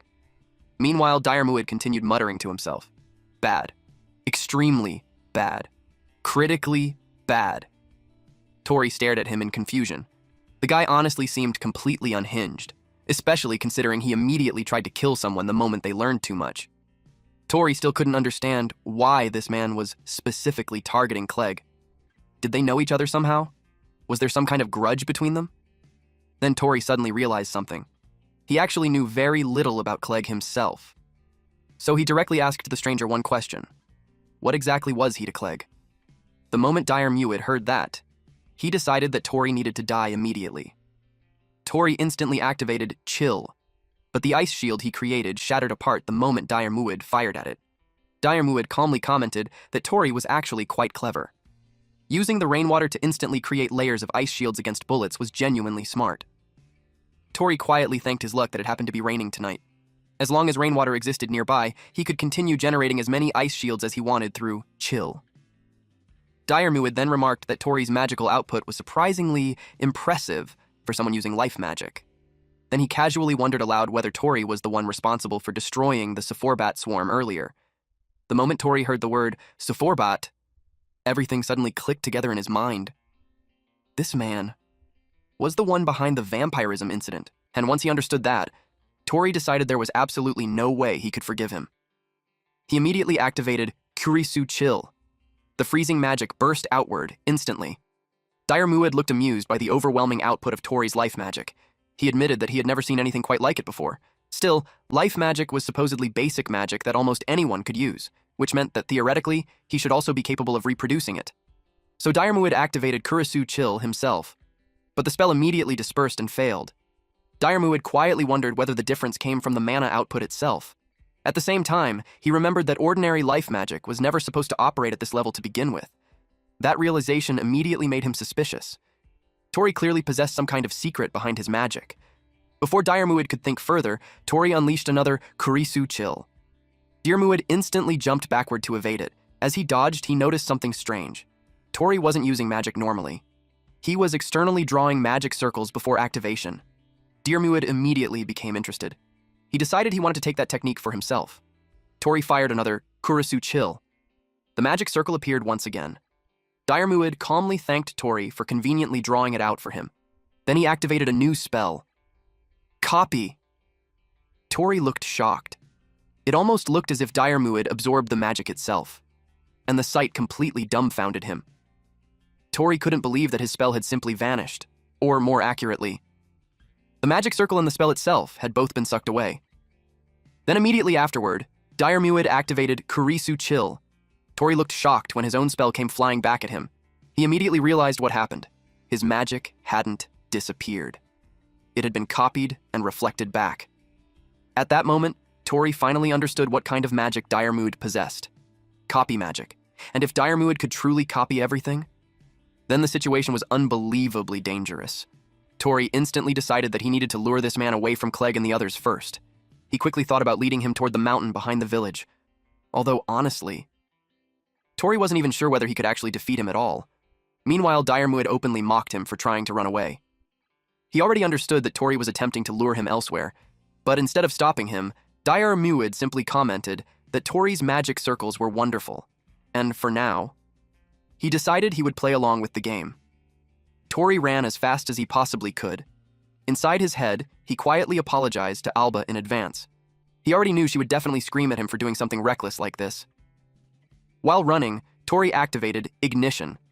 But of course, Dirmuid instantly copied that spell too. Tori looked horrified after seeing even that magic reproduced. And unlike Tori's version, Dirmuid's Ignition possessed absurd output. The surrounding heat immediately intensified. Dirmuid excitedly declared that this spell was wonderful too. Then he urged Tori to continue showing him more of his amazing magic circles. At that moment, Tori fully realized how hopelessly dangerous the situation had become. At least he successfully lured Dirmuid away from Clegg and the others. But now there was another terrifying problem. Any life magic he fired at Dirmuid would simply return right back at him, with even greater power than before. Tori suddenly thought of something. He immediately unlocked his storage. Then he pulled out Rockbird's magic crystal. Dirmuid noticed the crystal and casually commented that it was surprisingly large. He questioned why Tori was carrying around a raw magic stone when such stones normally needed to be processed before they could be used properly. Then he wondered what exactly Tori planned to do with an unprocessed crystal. Without answering, Tori activated Wing Beat magic. At the same time, he carefully watched Dirmuid's reaction. Dirmuid immediately found the situation interesting. Tori had somehow created magic directly from a raw crystal, and naturally, Dirmuid wanted that power too. So he immediately activated Copy. But the next moment, both Tori and Dirmuid looked shocked. The magic was deflected. For the first time, Dirmuid couldn't believe what had just happened. There was actually a magic circle that his ability couldn't copy. His eyes widened in genuine shock. Even Lady Neve, who was watching everything through the crystal ball, looked surprised. The two of them immediately identified what Tori truly was. A magic stone user. Meanwhile, Tori looked annoyed that Dirmuid kept copying every spell he used. But at least now, the fight finally felt somewhat fair. Meanwhile, Dirmuid quietly muttered to himself that he wanted it. Tori froze in confusion after hearing that. Then Dirmuid repeated himself again. He wanted it. Over and over. He wanted it. Then suddenly, Dirmuid activated Kurisu Chill. Tori looked shocked. Instead of firing the magic normally, Dirmuid used the ice itself as footholds to slip through the path of Wingbeat magic. Before Tori could react, Dirmuid suddenly grabbed his arm. Then he quietly declared that he wanted to devour everything. But at that exact moment, Alba's shield slammed directly into him. Alba suddenly burst into the battlefield and complained that she had been wondering why there was so much noise outside. Then she immediately asked whether her master was okay. Tori stared in shock. He never expected Alba and Clegg to follow him there. During the impact, Dirmuid's mask was knocked off. Everyone froze in surprise after seeing his face. It was the priest. Meanwhile, Dirmuid casually muttered in disappointment that his favorite mask had been ruined. Alba looked completely confused after seeing him. She genuinely wondered whether the two of them had just been doing some strange magic training together. Dirmuid coldly referred to her as a defective elf and warned her not to interfere. Then immediately, he activated Ignition. A massive burst of fire exploded toward Alba. Tori instantly panicked. He absolutely refused to let Diarmuid use his own magic against them, so he immediately rushed in front of Alba. Then, at the very last second, Tori activated Tilling. The moment the spell activated, a massive explosion erupted around them. After the smoke cleared, Diarmuid calmly told Tori that the two people he desperately tried to protect had probably been blown away by the blast. Then he quietly revealed something else. Originally, he only planned to obtain compound magic from Clegg, but discovering Tori's abilities instead had become an unexpectedly wonderful surprise. So now, he intended to let Tori continue living, not out of mercy, but because he planned to turn him into his personal research subject. Thick smoke scattered through the area. Then suddenly, from beneath the ground, Clegg pulled Alba out from the dirt. He asked if she was okay. Alba whined that she'd practically been buried alive. She even complained that her own master was the one who buried her. Clegg corrected her and said that wasn't what happened at all. Then he told her to carefully look around herself. Alba slowly remembered the massive flames rushing toward her earlier. Clegg explained that Tori protected both of them using life magic against the priest's abnormal attack. He suspected the spell Tori used was Tilling, a basic farming life magic normally meant for making ridges in soil. But Tori's version of life magic was clearly something completely abnormal. Then, suddenly, Alba cried out and asked where her master was. Clegg quietly answered that he didn't know. Alba guessed that maybe Tori was still trapped underground somewhere, but Clegg explained that he'd already dug through the entire area. Then, with a heavy expression, he quietly admitted that Tori had most likely been caught inside the flames. The moment she heard that, Alba ran off. She rushed toward the church while desperately searching for the priest. An old woman nearby gently asked little Alba whether she had business with father, but Alba immediately demanded to know where the priest was hiding.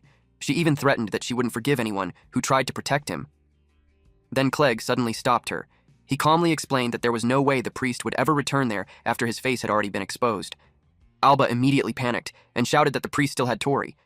She couldn't understand why Clegg was remaining so calm about all of this. But then, she suddenly noticed Clegg's hands. They were completely bloodied. At that moment, Alba realized something. Clegg had been digging through the debris nonstop the entire time until he managed to pull her out. And the person Clegg truly wanted to save above anyone else was Tori. Alba quietly apologized and said that she was sorry he ended up saving her instead. But Clegg immediately told her not to say something so stupid. He explained that if Tori truly died inside the flames, then there should at least be ashes left behind. But there were none, which meant only one thing. Tori was still alive somewhere. Then Clegg turned toward one of the sisters and asked whether she knew where the priest originally came from. The sister informed them that the priest was actually from the neighboring town, which meant he most likely returned home already. Meanwhile, at the merchant city of Tatara, the streets remained lively and crowded with people. Alba and Clegg stood together on a bridge overlooking the city. Then, Alba suddenly pointed toward a particular building. She quietly stated that she suspected the bastard priest was hiding there. Clegg immediately asked whether she could actually see the traces of magic leading there, or if she was somehow smelling them instead. Alba explained that traces of magic were strange things. They could sometimes be seen with the eyes, sometimes linger like a scent, and sometimes remain behind as echoes within sound itself. After calming herself down and carefully examining the scorched battlefield, Alba discovered traces of magic leading all the way toward the town the sister mentioned earlier. She explained that it was an elf sense, so it was difficult to properly describe. Clegg immediately teased her for somehow being able to sense magical traces, despite not being able to use magic herself. Alba instantly became annoyed. She raised her voice and emphasized once again that it was a sense, not magic. And besides, that was exactly why she kept asking her master to teach her magic already. As they continued forward, Clegg noticed a crowd gathered nearby. Meanwhile, Alba informed him that the mana traces were leading directly toward the back entrance of a building. Two massive, muscular orcs guarded the entrance. Alba confidently declared that this was definitely the right place, but getting inside wouldn't be easy. However, since neither of them knew Tori's current condition, Clegg had absolutely no intention of wasting time waiting around. He immediately mixed Hasho bamboo, slime magic stone powder, and Dryad's lost seed together. The result was a hypnotic drug. According to Clegg, they simply needed to force the guards to drink it somehow. Alba immediately declared that she was actually pretty good at handling this sort of thing. Then she suddenly rushed straight toward the orcs. She immediately jumped onto one of their backs. Then she whispered for it to stay quiet. But almost immediately, she realized that the orc's neck was way thicker than she expected. The orc slammed backward into a wall and accidentally crushed her in the process. Clegg stared at her and immediately asked what exactly she thought she was doing. Then, while the orc was distracted, he forced the potion into its mouth. Immediately afterward, he kicked the orc directly in the chest. The huge body collapsed instantly. But the second orc immediately charged toward him. Alba quickly slammed her shield into its head while loudly cursing at it. Then she proudly declared that the entrance was officially open. Clegg immediately called her a complete musclehead and openly questioned whether brute force was literally the only thing inside her brain. But before Alba could argue back, Clegg suddenly noticed something. A chain. The moment he saw it, his expression changed. Alba noticed his reaction and immediately asked what was wrong, but Clegg simply told her to hurry. Meanwhile, deep inside, he quietly wondered what exactly that sinister presence he sensed earlier really was. Then he reminded Alba to continue following the traces, so Alba immediately led the way. But the moment the two of them reached the hidden room, both of them froze in shock. The Sephorbats instantly attacked them. Clegg immediately reacted and ordered Alba not to breathe in. Then he threw the hypnotic drug directly toward the swarm. One by one, the Sephorbats immediately dropped unconscious. Alba stared around the room in confusion and asked why the creatures were even being kept there. Then suddenly, she noticed several crates nearby. Inside them was the exact same medicine Ava had been taking. Alba immediately followed the mana traces again, and eventually, they led directly toward a massive hourglass-like container. She quietly wondered whether all the mana stored inside the bottles was somehow being gathered there together. Then her eyes widened in horror. The mana inside the hourglass was still flowing continuously. Several mana traces connected directly into it, and when Alba followed the other connections, she discovered they led straight toward the Sephorbats. Her entire body trembled after realizing the truth. Those strange bottles and the Sephorbats were directly connected. Mana from countless victims was being drained through the Sephorbats and funneled into the system. Alba called the entire thing disgusting. Meanwhile, Clegg stared at the magic circle engraved onto the Sephorbats' wing. Then he suddenly remembered something. The priest previously mentioned that the Neve Company was cooperating with the vampirism incident investigation. Clegg quickly formed a hypothesis. He explained that if the enchantment magic engraved into the magic circles was rewriting the Sephorbats' mana-sharing function, and if the altered mechanism redirected that shared mana into the bottles instead, then the Sephorbats were essentially absorbing mana from people and gathering it all there, which meant the entire system worked like this. First, they created victims by draining people's mana through the Sephorbats. Then, afterward, they manufactured recovery medicine using the exact same mana stolen from those victims. The moment Clegg realized that, his expression darkened. Their true objective was a pharmaceutical business built entirely around mana depletion victims who would never truly recover. At that moment, Alba also realized the horrifying truth. This place was the true source behind the vampirism incident, but suddenly, a blade pierced directly into Clegg's shoulder. At the same time, the door was forced open by a mechanical arm. The newcomer calmly stated that he heard the young Mrs. Dahl had fallen over, so he came to investigate. And instead, he found a pair of massive rats sneaking around. He casually admitted that the two of them were surprisingly intelligent, but at the same time, he commented that the way they broke into the facility was painfully amateurish. To him, it made it obvious that they weren't professionals in this kind of work. Clegg stared at the strange weapon in shock. He couldn't believe the man had actually created a weapon using his mechanical arm. Meanwhile, Alba looked completely confused and wondered what exactly this guy even was. The man casually introduced himself through his exhausted sigh. It was Owen, and according to him, the two of them were becoming an unbelievable pain to deal with. Owen immediately transformed his mechanical arm into another weapon. He complained again that the two rats were seriously becoming a pain to deal with. Since neither of them looked like they belonged in the same line of work, he questioned what exactly they were even doing there. Meanwhile, Clegg quietly wondered whether this man was some kind of alchemist. After all, he seemed capable of turning ordinary objects into weapons instantly. Alba immediately warned Clegg that this guy was strong. Owen then asked which one of them was responsible for putting the young lady's doll to sleep. In response, Clegg quietly pulled out several magic stone powders: poison peep, fly moth, and acid bee. The moment Owen saw the ingredients, he immediately realized the truth. This was definitely the compounder Diarmood mentioned earlier. Meanwhile, Clegg quietly asked Alba whether the mana traces ended inside this room. Alba carefully examined the surrounding flows of mana. Then she noticed something. The traces actually continued farther beyond the room. Alba informed him that another flow existed deeper inside the tower. She believed there was another hidden room farther ahead. Immediately, Clegg told her to follow the trail and locate the priest.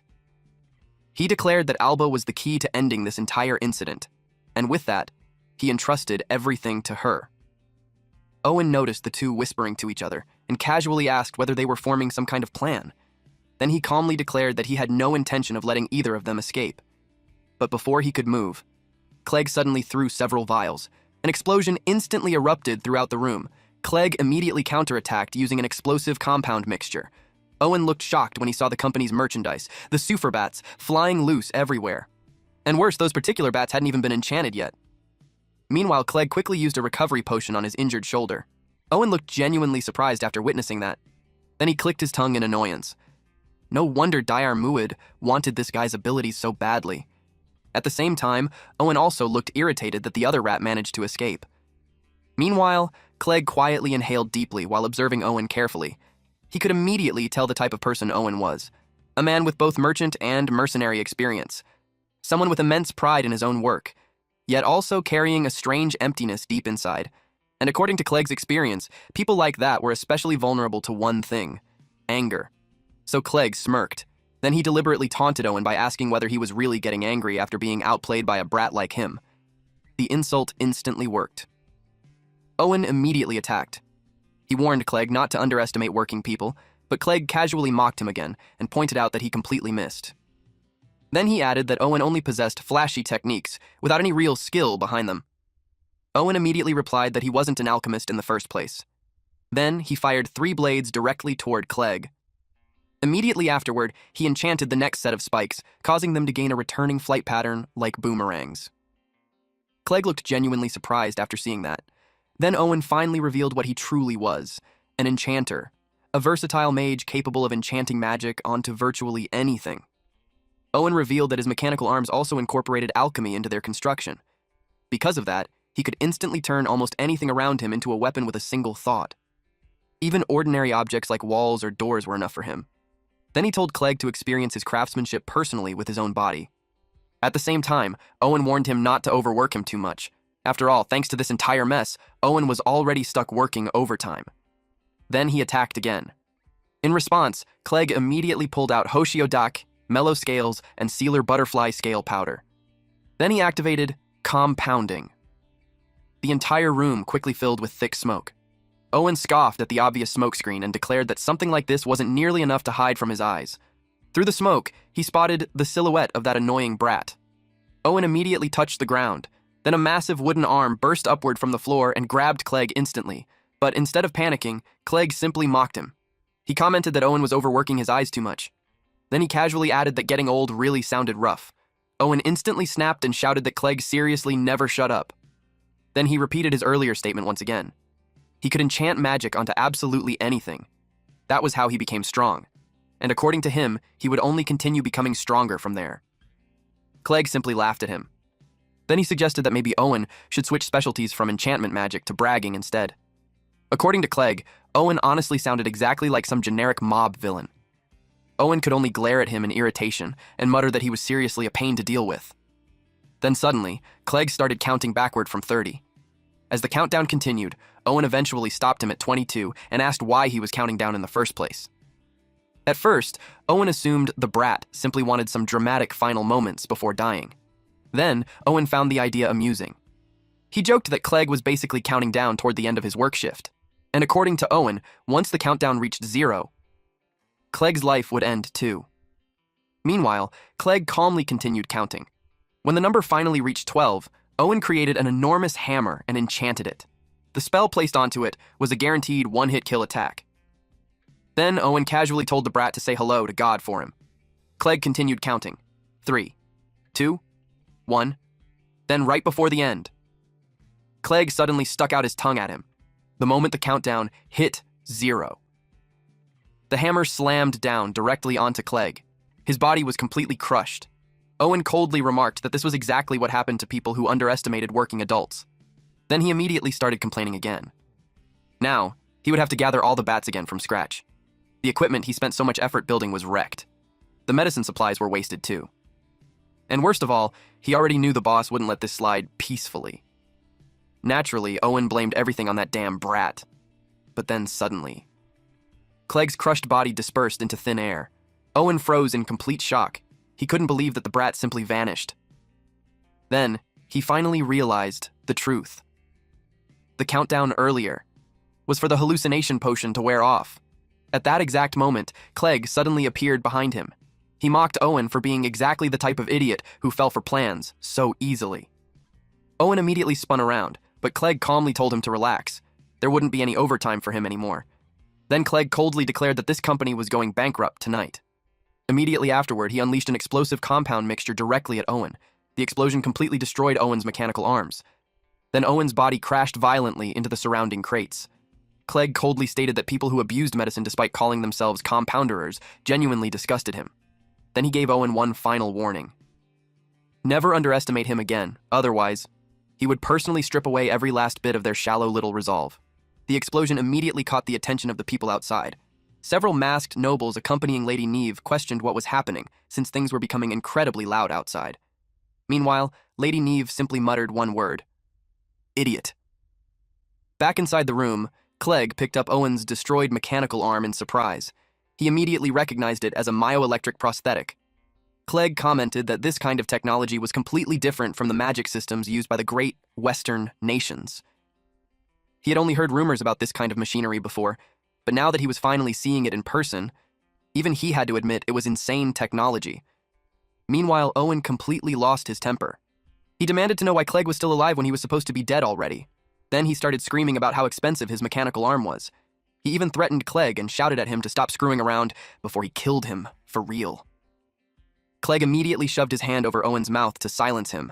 Then Clegg calmly revealed the truth. The drug he used earlier was a hallucination potion. Normally, it required 5 full minutes before taking effect, but in Owen's case, it activated much faster than expected. Then Clegg immediately began preparing another compound using Hashiodak, slime magic stone powder, and mellow scales. The moment Owen saw the ingredients, he instantly panicked.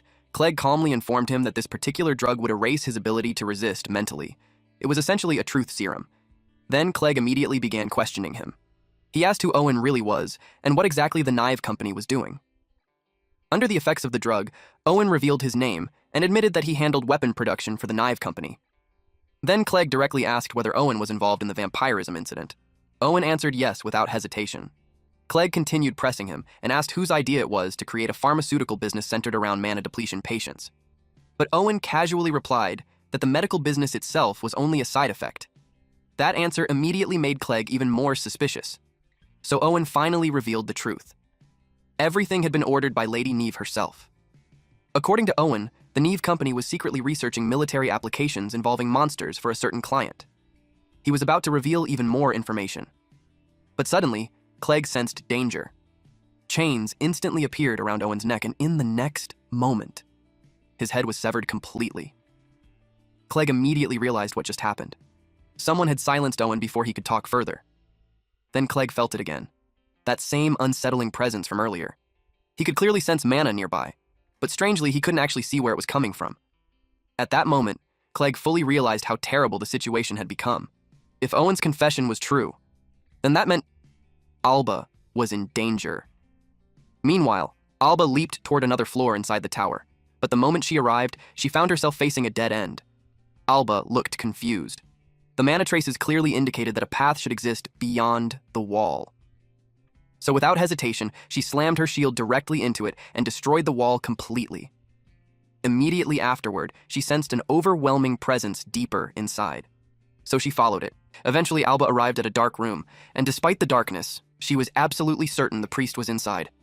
She immediately demanded to know what he had done to her master. Then suddenly, she saw Tori. Her eyes widened in shock. Tori's arms were chained above his head, and his entire body was covered in bruises. Alba immediately rushed toward him. She desperately asked whether he was okay. Then she grabbed the chains and tried pulling them apart, but the chains were unbelievably durable.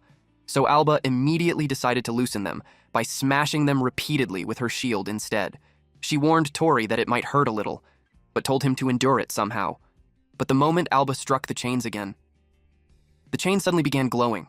Alba looked confused about why they were still so unbelievably tough. Then she noticed the truth. Binding magic had been engraved into them.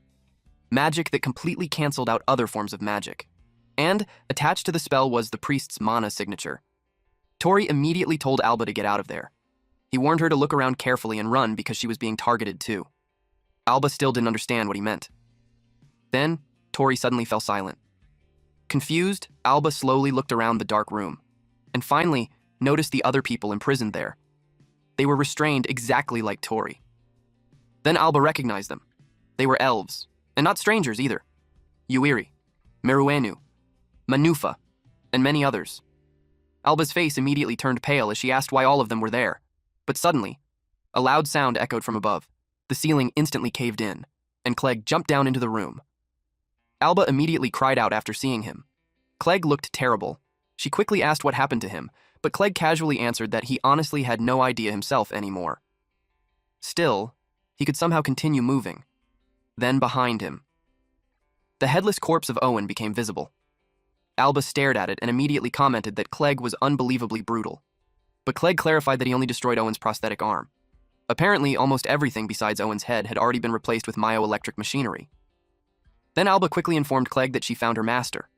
But at the same time, all the missing elves were imprisoned there too. Clegg immediately looked shocked. Alba desperately asked what this place really was because it clearly wasn't just some ordinary merchant mansion anymore. Then Tori weakly called out to his strategist. Clegg heard him immediately, but instead of replying, Clegg simply endured it silently, because he already understood what Tori wanted to say. Then Clegg looked toward Alba and calmly told her that she did well. However, this situation was no longer just about rescuing Tori anymore. Then Clegg revealed the truth Owen confessed earlier. The pharmaceutical business connected to the vampirism incident was merely a side effect. The real objective was something far worse. The Neve Company had been kidnapping elves and injecting them with massive amounts of mana taken from other monsters. Alba immediately understood the horrifying implication. If that much foreign mana entered someone's body, they would eventually lose their sense of self due to rejection. Clegg confirmed it. The purpose was to destroy their egos entirely and brainwash them afterward. Then, suddenly, the imprisoned elves violently began breaking free from their restraints. Clegg quickly explained what the Knive Company had truly been researching all along. They were attempting to create ultimate soldiers overflowing with overwhelming amounts of mana. Alba looked horrified. Clegg immediately warned her that the situation had become extremely dangerous. Then suddenly, a calm voice echoed through the room. Someone casually asked whether it was already time for inspection. Both Alba and Clegg instantly became alarmed. Then a young woman slowly entered the room. After noticing how freely the intruders were talking, she quietly observed them. Tori immediately shouted for Alba and Clegg to run away. Then he revealed the truth. This woman was the one controlling everything? Alba immediately argued that she was only a child, but Clegg quietly revealed that the terrifying mana presence he sensed earlier was coming directly from her. The young woman calmly greeted her unexpected guests. Then she introduced herself. She was the president of the Neve Company. Her name was Neve. Neve made her move. Her magic circles glowed, and the chains connected to the elves lit up as well. She declared that the inspection would begin. Then the elves charged forward. Clegg couldn't believe she was controlling 2 spells at once. Alba was furious that this girl was doing something like that to her friends. She rushed in while screaming that she would never forgive her. But one of the elves fired a blast of golden light at her. It was blinding. And before Alba could fully open her eyes again, a male elf attacked her from the side. Clegg quickly used a hallucination potion on him, but the attack still landed on Alba. Tori immediately got worried for her. Clegg was shocked that the hallucination potion hadn't worked. Then, suddenly, a massive blade pierced through his back. Tori panicked for him. She revealed that hallucinations do not work on soldiers who have no will of their own. Dire Muid wanted Clegg's power, but she had no need for it. As Clegg slowly lost consciousness, he remembered someone once telling him that he had to survive no matter what. 10 years earlier. In that memory, young Clegg excitedly showed Kian what he was making, saying that their father had finally taught him. He proudly mixed ingredients like moth powder and ashmua grass stem. Then he used compounding, and it immediately exploded. A man combined Dryad's lost seed, fly moth powder, and ashmua grass stem together, successfully creating a compound. The mixture glowed brilliantly, leaving the boys completely amazed, and Clegg proudly declared that his father was the best compounder in the world. Their father gently scolded the 2 little researchers. Then he reminded Clegg that a healer who neglects his own body should never exist. He told him that his own life was just as precious as everyone else's. Clegg apologized. Then their mother noticed the mess. She got angry because she would be the one cleaning it up. She asked what exactly they were doing with their father, Their father immediately apologized in panic. Later on, Clegg's father brought him into the forest. They were hunting a horned rabbit. His father trained him to read the terrain, choose the best place to fight, and think about where to lure the enemy. As Clegg struggled, his father kept pushing him to think about the opponent's weakness, his own strengths, and what he should do in that moment. Then Clegg realized what he could do. He quickly combined several ingredients at once. He triggered a compound and activated an Axel mix as he rushed into action. And he successfully caught the single-horned rabbit, but the rabbit kicked him hard, forcing him to let go. Clegg immediately whined that it hurt. His father laughed and praised how much his combat sense and compounding precision had improved, saying that all he lacked now was close-quarters combat skill. When Clegg asked how he became so strong, his father simply answered that he just kept surviving. Clegg questioned that answer because in his mind, if someone was strong, surviving should already be obvious. But his father explained that healers were the cornerstone of every adventurer party. If the healers fell first, nobody could treat the adventurers anymore, and the entire team would lose its fighting power. That was why he fought so desperately to survive, no matter what it took, and he told Clegg that he must survive too, no matter what. Back in the present, Clegg cursed himself for suddenly remembering the words of that annoying old man. He reached for the same ingredients again: Dryad's lost seed, fly moth powder, and ashmua grass stem. Then he used compounding to create a recovery potion, and immediately used it on himself. His wounds began healing. Neve was shocked to see his injuries rapidly closing up. Clegg called out to Tori and Alba. Then he threw potions toward them. The two were stunned. He told them to keep thinking about the enemy's weaknesses and their own strengths. He swore that he would heal them as many times as necessary, because there was no way he was going to lose to people like them. But the two were still acting like crybabies. Alba complained that she couldn't think properly in this situation. Meanwhile, Tori pointed out that he still couldn't remove the chains. Clegg was already getting annoyed. But then Tori remembered that Clegg could heal even fatal wounds. And an idea suddenly popped into his head. He confirmed whether Clegg truly meant what he said earlier about healing them as many times as it took. Then Tori screamed at the top of his lungs as he poured all of his strength into the bindings. Everyone stared at him, and he actually managed to break free. But both of his arms were left broken and bleeding badly. Tori instantly complained that it hurt like hell. He called out to Clegg, who already knew exactly what he wanted. Clegg called him a complete musclehead.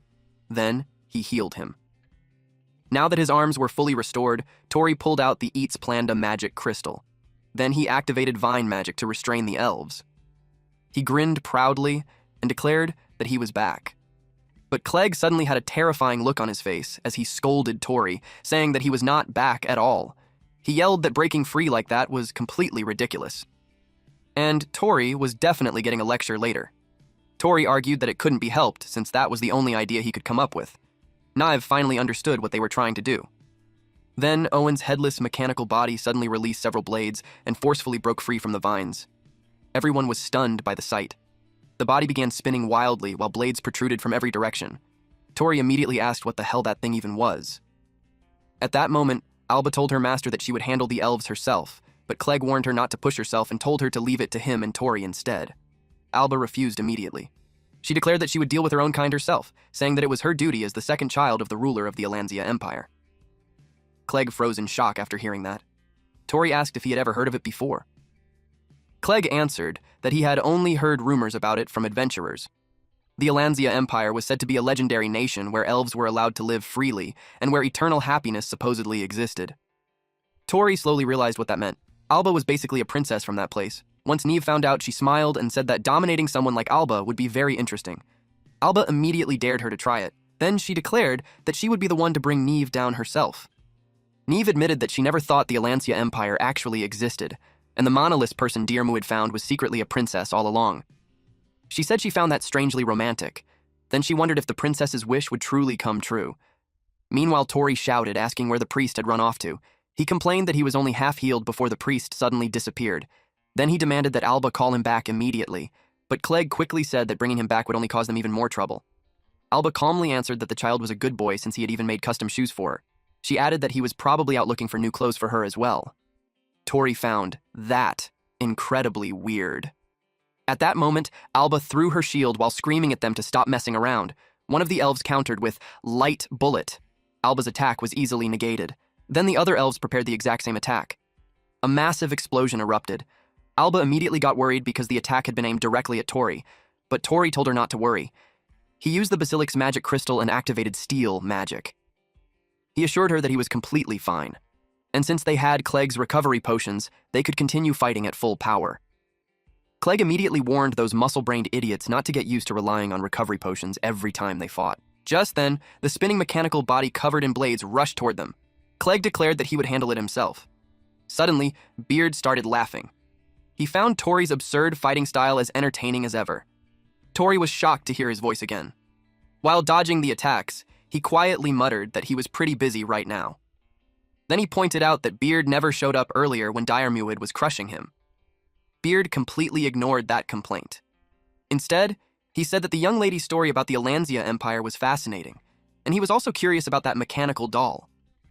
Meanwhile, Clegg warned Tori that if he got shredded into pieces, recovery potions would not save him anymore. Tori unlocked storage and pulled out the Eats Planned a Magic crystal. Then he activated vine magic while Clegg prepared an explosive mix. The vines tightly restrained the mechanical body, and Clegg immediately blew it apart. One of the shattered fragments flew directly toward Neve. She deflected it with her fan, but the edge of the fan was sliced apart in the process. That slight disruption loosened her control over the elves. She immediately noticed it and snapped her fingers. Tori stared in shock when he realized the mechanical doll was still moving. Then Beard reminded Mr. Adventurer of something. Tori asked what he meant. Beard explained that magic was shaped entirely by imagination, and magic circles were simply tools used to give form to that imagination. He pointed out that Tori was already using life magic in the same way, but then he asked him to think about what would happen if the magic failed to activate at all. Tori suddenly remembered that when Diarmuid used that strange magic earlier, nothing else had appeared afterward, and if the tool itself was destroyed, the magic output would disappear as well. Tori immediately shouted to Clegg and Alba that there had to be a magic circle somewhere nearby, and if they destroyed it, both the elves and the mechanical doll would stop moving. Everyone froze in shock, even Neve. Clegg knew that woman had to be controlling everything somehow, but he had no idea which one among them was the real controller. Beard answered that he could only sense its presence. Tori got annoyed because he still could not see it, and he could not sense it either. But then Clegg sensed something. He immediately told Alba to trace the flow of mana back to the woman. Then he ordered her to signal him the moment she found the magic circle. He promised that he would create an opening for her. Alba focused carefully and searched for the magic circle. At first, she wondered if it was hidden in the headdress, but she quickly doubted it after noticing the light wrapped around Neve's body. Desperate to save everyone, Alba kept searching. She looked toward the elves and realized the answer might be where the mana connections were linked together. She carefully traced the flow of mana to its endpoint, the place where everything had been woven together, and every single trail led back to the woman. More specifically, her fan. Alba immediately shouted that she had found it. Clegg praised her instantly. Then he pulled out several vials and created a swirling flame. Golden smoke rapidly spread throughout the entire room. Neve realized it was a smokescreen, but inside that smoke, nobody would be able to tell friend from foe anymore. Or at least, that was what she thought. Suddenly, a shield slammed directly into her fan. Alba answered that she could still see her perfectly through the trace of her mana. Neve was completely caught off guard. Then Alba struck her again. The ornament in Nive's hair containing a flight magic circle shattered apart. Beard immediately realized what kind of magic she was using. It was copy magic. The magic circles allowed her to store copied spells. Then she could freely select and release them whenever she wanted. And now that they understood the trick behind it, they could finally counter it. Beard already knew that Tori's side would win. Neve was struck by the shield once more and crashed hard onto the ground. At the same time, the elves collapsed as well. Tori, who had been only inches away from the spinning blade of the mechanical doll, froze in shock before letting out a relieved sigh when it finally stopped moving. Neve's body began trembling violently. Alba coldly declared that only cowards looked down on others from above, and she refused to lose to someone like that. Neve glared at her in annoyance, but then her attention suddenly shifted when she saw her own reflection on Alba's shield. The moment she noticed the blood on herself, she panicked. She repeatedly screamed, "Wait!" while desperately staring at her reflection. Her sudden outburst startled Alba. Neve screamed that she did not want to die. Then Alba noticed something strange happening to her body. Tori immediately asked what was going on. Beard realized that this was not caused by a magic circle at all. This was a rare case. It was the woman's original magic. Then the woman frantically screamed, calling out, "Neve, my precious child!" Beard explained that she was a user of transformation magic. Apparently, Neve had spent her entire life being sold from the moment she first became aware of the world. From the facility, to a house she did not recognize. Then from that house, to a merchant company. To everyone around her, she was nothing more than merchandise. That was the only value her life had. The more she worked, the more the adults praised her. But as she grew older, even those praises disappeared. Her body remained weak and frail even after she became an adult. She once said there had even been a time in her childhood when she could not properly learn anything at all. She had never been given something she could truly rely on. It was around that time that her transformation magic awakened. Ironically, it was the very power she had always wanted most, yet back then she had absolutely no use for it. She transformed herself from a child into a grown woman. But she was frustrated. Frustrated with who she was. Frustrated with her own helpless life. Young and reckless, she let that frustration consume her. One day, she pinned a man beneath her, and the result of that moment changed everything. After that, nobody sold her anymore. Instead, she sold herself away, with her own will. That was when she finally realized something. She was no longer merchandise. As time passed, her stomach slowly swelled, and every movement brought pain. But the pain of giving birth was far greater than anything she had ever experienced. 2 women helped her through the delivery. Then they gently placed the baby into her arms, and the precious child smiled at her. At that exact moment, the baby became her reason for living. She named the child Neve, her precious light, her entire world. She had never believed happiness like that could ever exist for someone like her. One day, Neve cheerfully told her that she was heading out to make a delivery, and she reminded her mother to take care of herself while she was gone.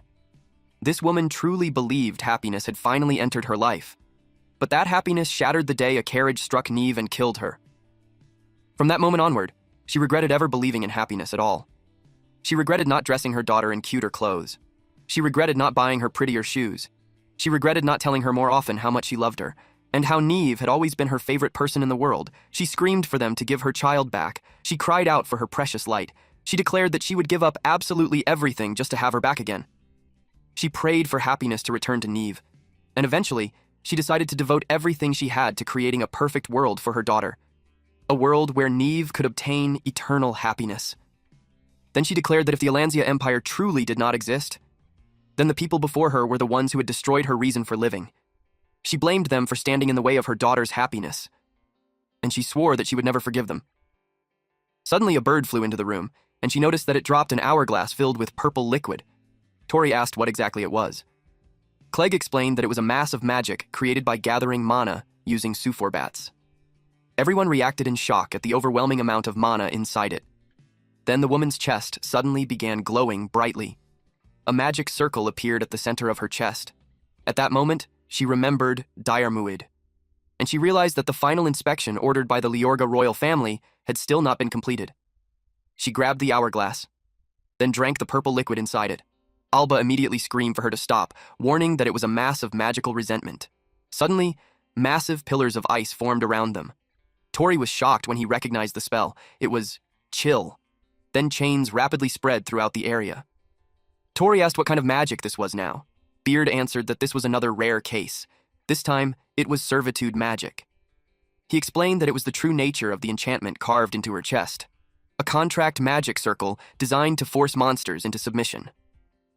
To Beard, the magic felt strangely nostalgic. It was a type of magic one of his old acquaintances specialized in. But because it consumed an absurd amount of mana, it eventually became a lost magic that nobody else could use anymore. Then Beard advised them to abandon the mansion immediately. He warned that with this much servitude magic being activated, the entire building would collapse and bury everyone alive. Tori immediately shouted for Alba and Clegg to escape because the whole mansion was about to come down. But Alba refused. She said they could not leave everyone behind while they were still unconscious. Clegg answered that their minds had already been broken, and even his medicine could not heal damage like that. Tori wondered if life magic could somehow restore their consciousness. Then, Beard reminded him that he still had the Suferbat magic crystal, the same one that made flowers bloom earlier. Tori suddenly realized that synchronization might actually work. He wondered if it was possible to connect directly with the elves. Beard informed him that it was not an especially dangerous gamble, but if he truly planned to do it, then he needed to hurry. Tori got annoyed because Beard was still being vague as usual, but there was no time left to hesitate. He unlocked storage and pulled out the Suforbat's magic crystal. Then he activated synchronization and instantly got a nosebleed. The elves suddenly woke up. Alba was overjoyed to see them conscious again, but Tori was in terrible pain. The elves' memories were flooding directly into his mind. It was an enormous risk. He felt like his head was being split apart from the inside.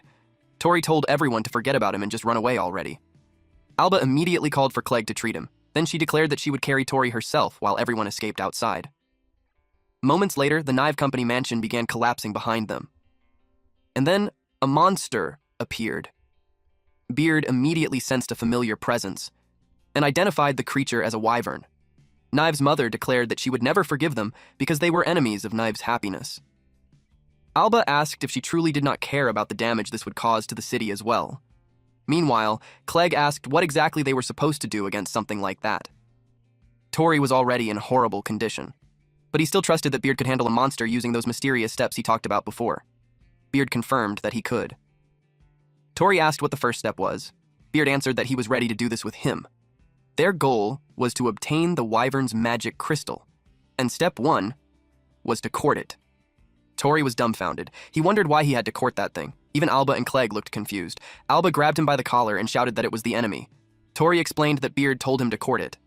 Clegg blinked in confusion and asked who Beard even was. Tori suddenly realized he had zoned out and forgotten to hide Beard. Clegg admitted he already knew Tori was hiding something, but he would not force him to explain until he was ready. Still, if this courting idea could fix the situation, then they had no choice but to try it. He told Tori to do whatever he wanted, but in return, he had to take responsibility for this mess no matter what happened. Tori answered yes without hesitation. Alba panicked when he suddenly ran off. Clegg stopped her and reminded her that their job was to save the townspeople. She shouted that their master was about to court a monster. Clegg sighed and said that whenever Tori started muttering to himself, it usually meant he had already made up his mind about something. He told her to trust him.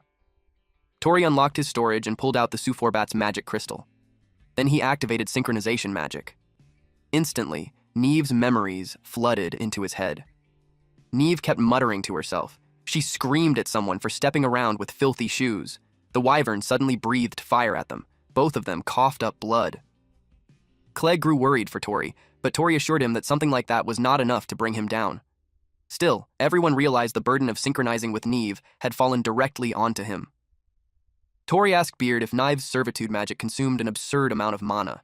Beard answered that even with mana recovery drugs, it still would not be enough. At this rate, even if nothing attacked her, she would eventually die from mana depletion alone. That bothered Tori. Beard then pointed his attention back toward the wyvern. Apparently, Tori thought monster courtship worked the same way it did for humans. Beard could only sigh and tell him he seriously needed to study monsters more. He explained that wyverns preserved their species by mating with creatures that possessed massive amounts of mana. Neve's servitude magic most likely abused that instinct. And there was one more important detail. Whenever a wyvern sensed overwhelming mana, it would reveal its Imperial Wrath scale as part of its courtship behavior. Tori asked what Imperial Wrath even was. Beard explained that it was considered one of the weak points of dragon species, and wyverns exposed it even more openly than true dragons. Tori immediately understood what he needed to do. He had to make his mana appear greater than Neve's. The problem was figuring out how. But Beard calmly told him the answer already existed inside him. He advised Tori to remember everything he had learned from him and every step he had taken until now. That was when Tori realized Beard was talking about mana synthesis. He wondered if it was possible to do the same thing using magic stones. But one thing was certain. If he failed here, there was no way he could lure the wyvern away from Neve. Then he shouted for Clegg to give him an explosive mix. Clegg warned that even if he used that, it would not work on the wyvern. Tori said he already knew. He told Clegg to buy him a little time because they needed to stall first. Everyone protested because the wyvern was already flooding the area with flames and everyone's mana was nearly exhausted. But the other elves said they could still manage, because elves never forget their debts. Alba agreed with them. The elves formed whips of light while Clegg threw his dissolve mix at the wyvern. The attack continued non-stop. Tori was determined to stop this no matter what. He activated storage unlock. Then he released Eats Planda's magic crystal and Rockbird's magic crystal. He planned to fuse all of them into one. Neve noticed him and wondered what that brat was planning this time. Because she got distracted, Alba's shield nearly slammed into her. Alba shouted that Neve had dragged the elves into this mess and already destroyed enough of the town. But Neve screamed back at her to shut up because she understood nothing. She said she only wanted to change the world that stole Nive away and create one where Nive could finally live happily. Suddenly, the wyvern unleashed another blast of fire. It burned through a carriage, causing one of the wheels to fly loose. A little girl was directly in its path. The sight instantly reminded Neve of the accident. She saw her own daughter in that little girl. Without thinking, she rushed forward to catch the wheel. At that moment, Tori finally finished his work. He rushed in and grabbed the girl while using the new magic crystal to deflect the wyvern's claw. Alba and Clegg froze in shock when they saw him, especially after noticing the completely new magic crystal in his hand. Neve was stunned too. She looked around at the ruined city. All she wanted was to save her little girl. She wanted her daughter to live. But the roads they walked together and the plaza where she used to play had already been reduced to rubble. And no matter what she did now, her daughter would never come back. That was when Neve realized it. Her entire life had become nothing but a chain of mistakes.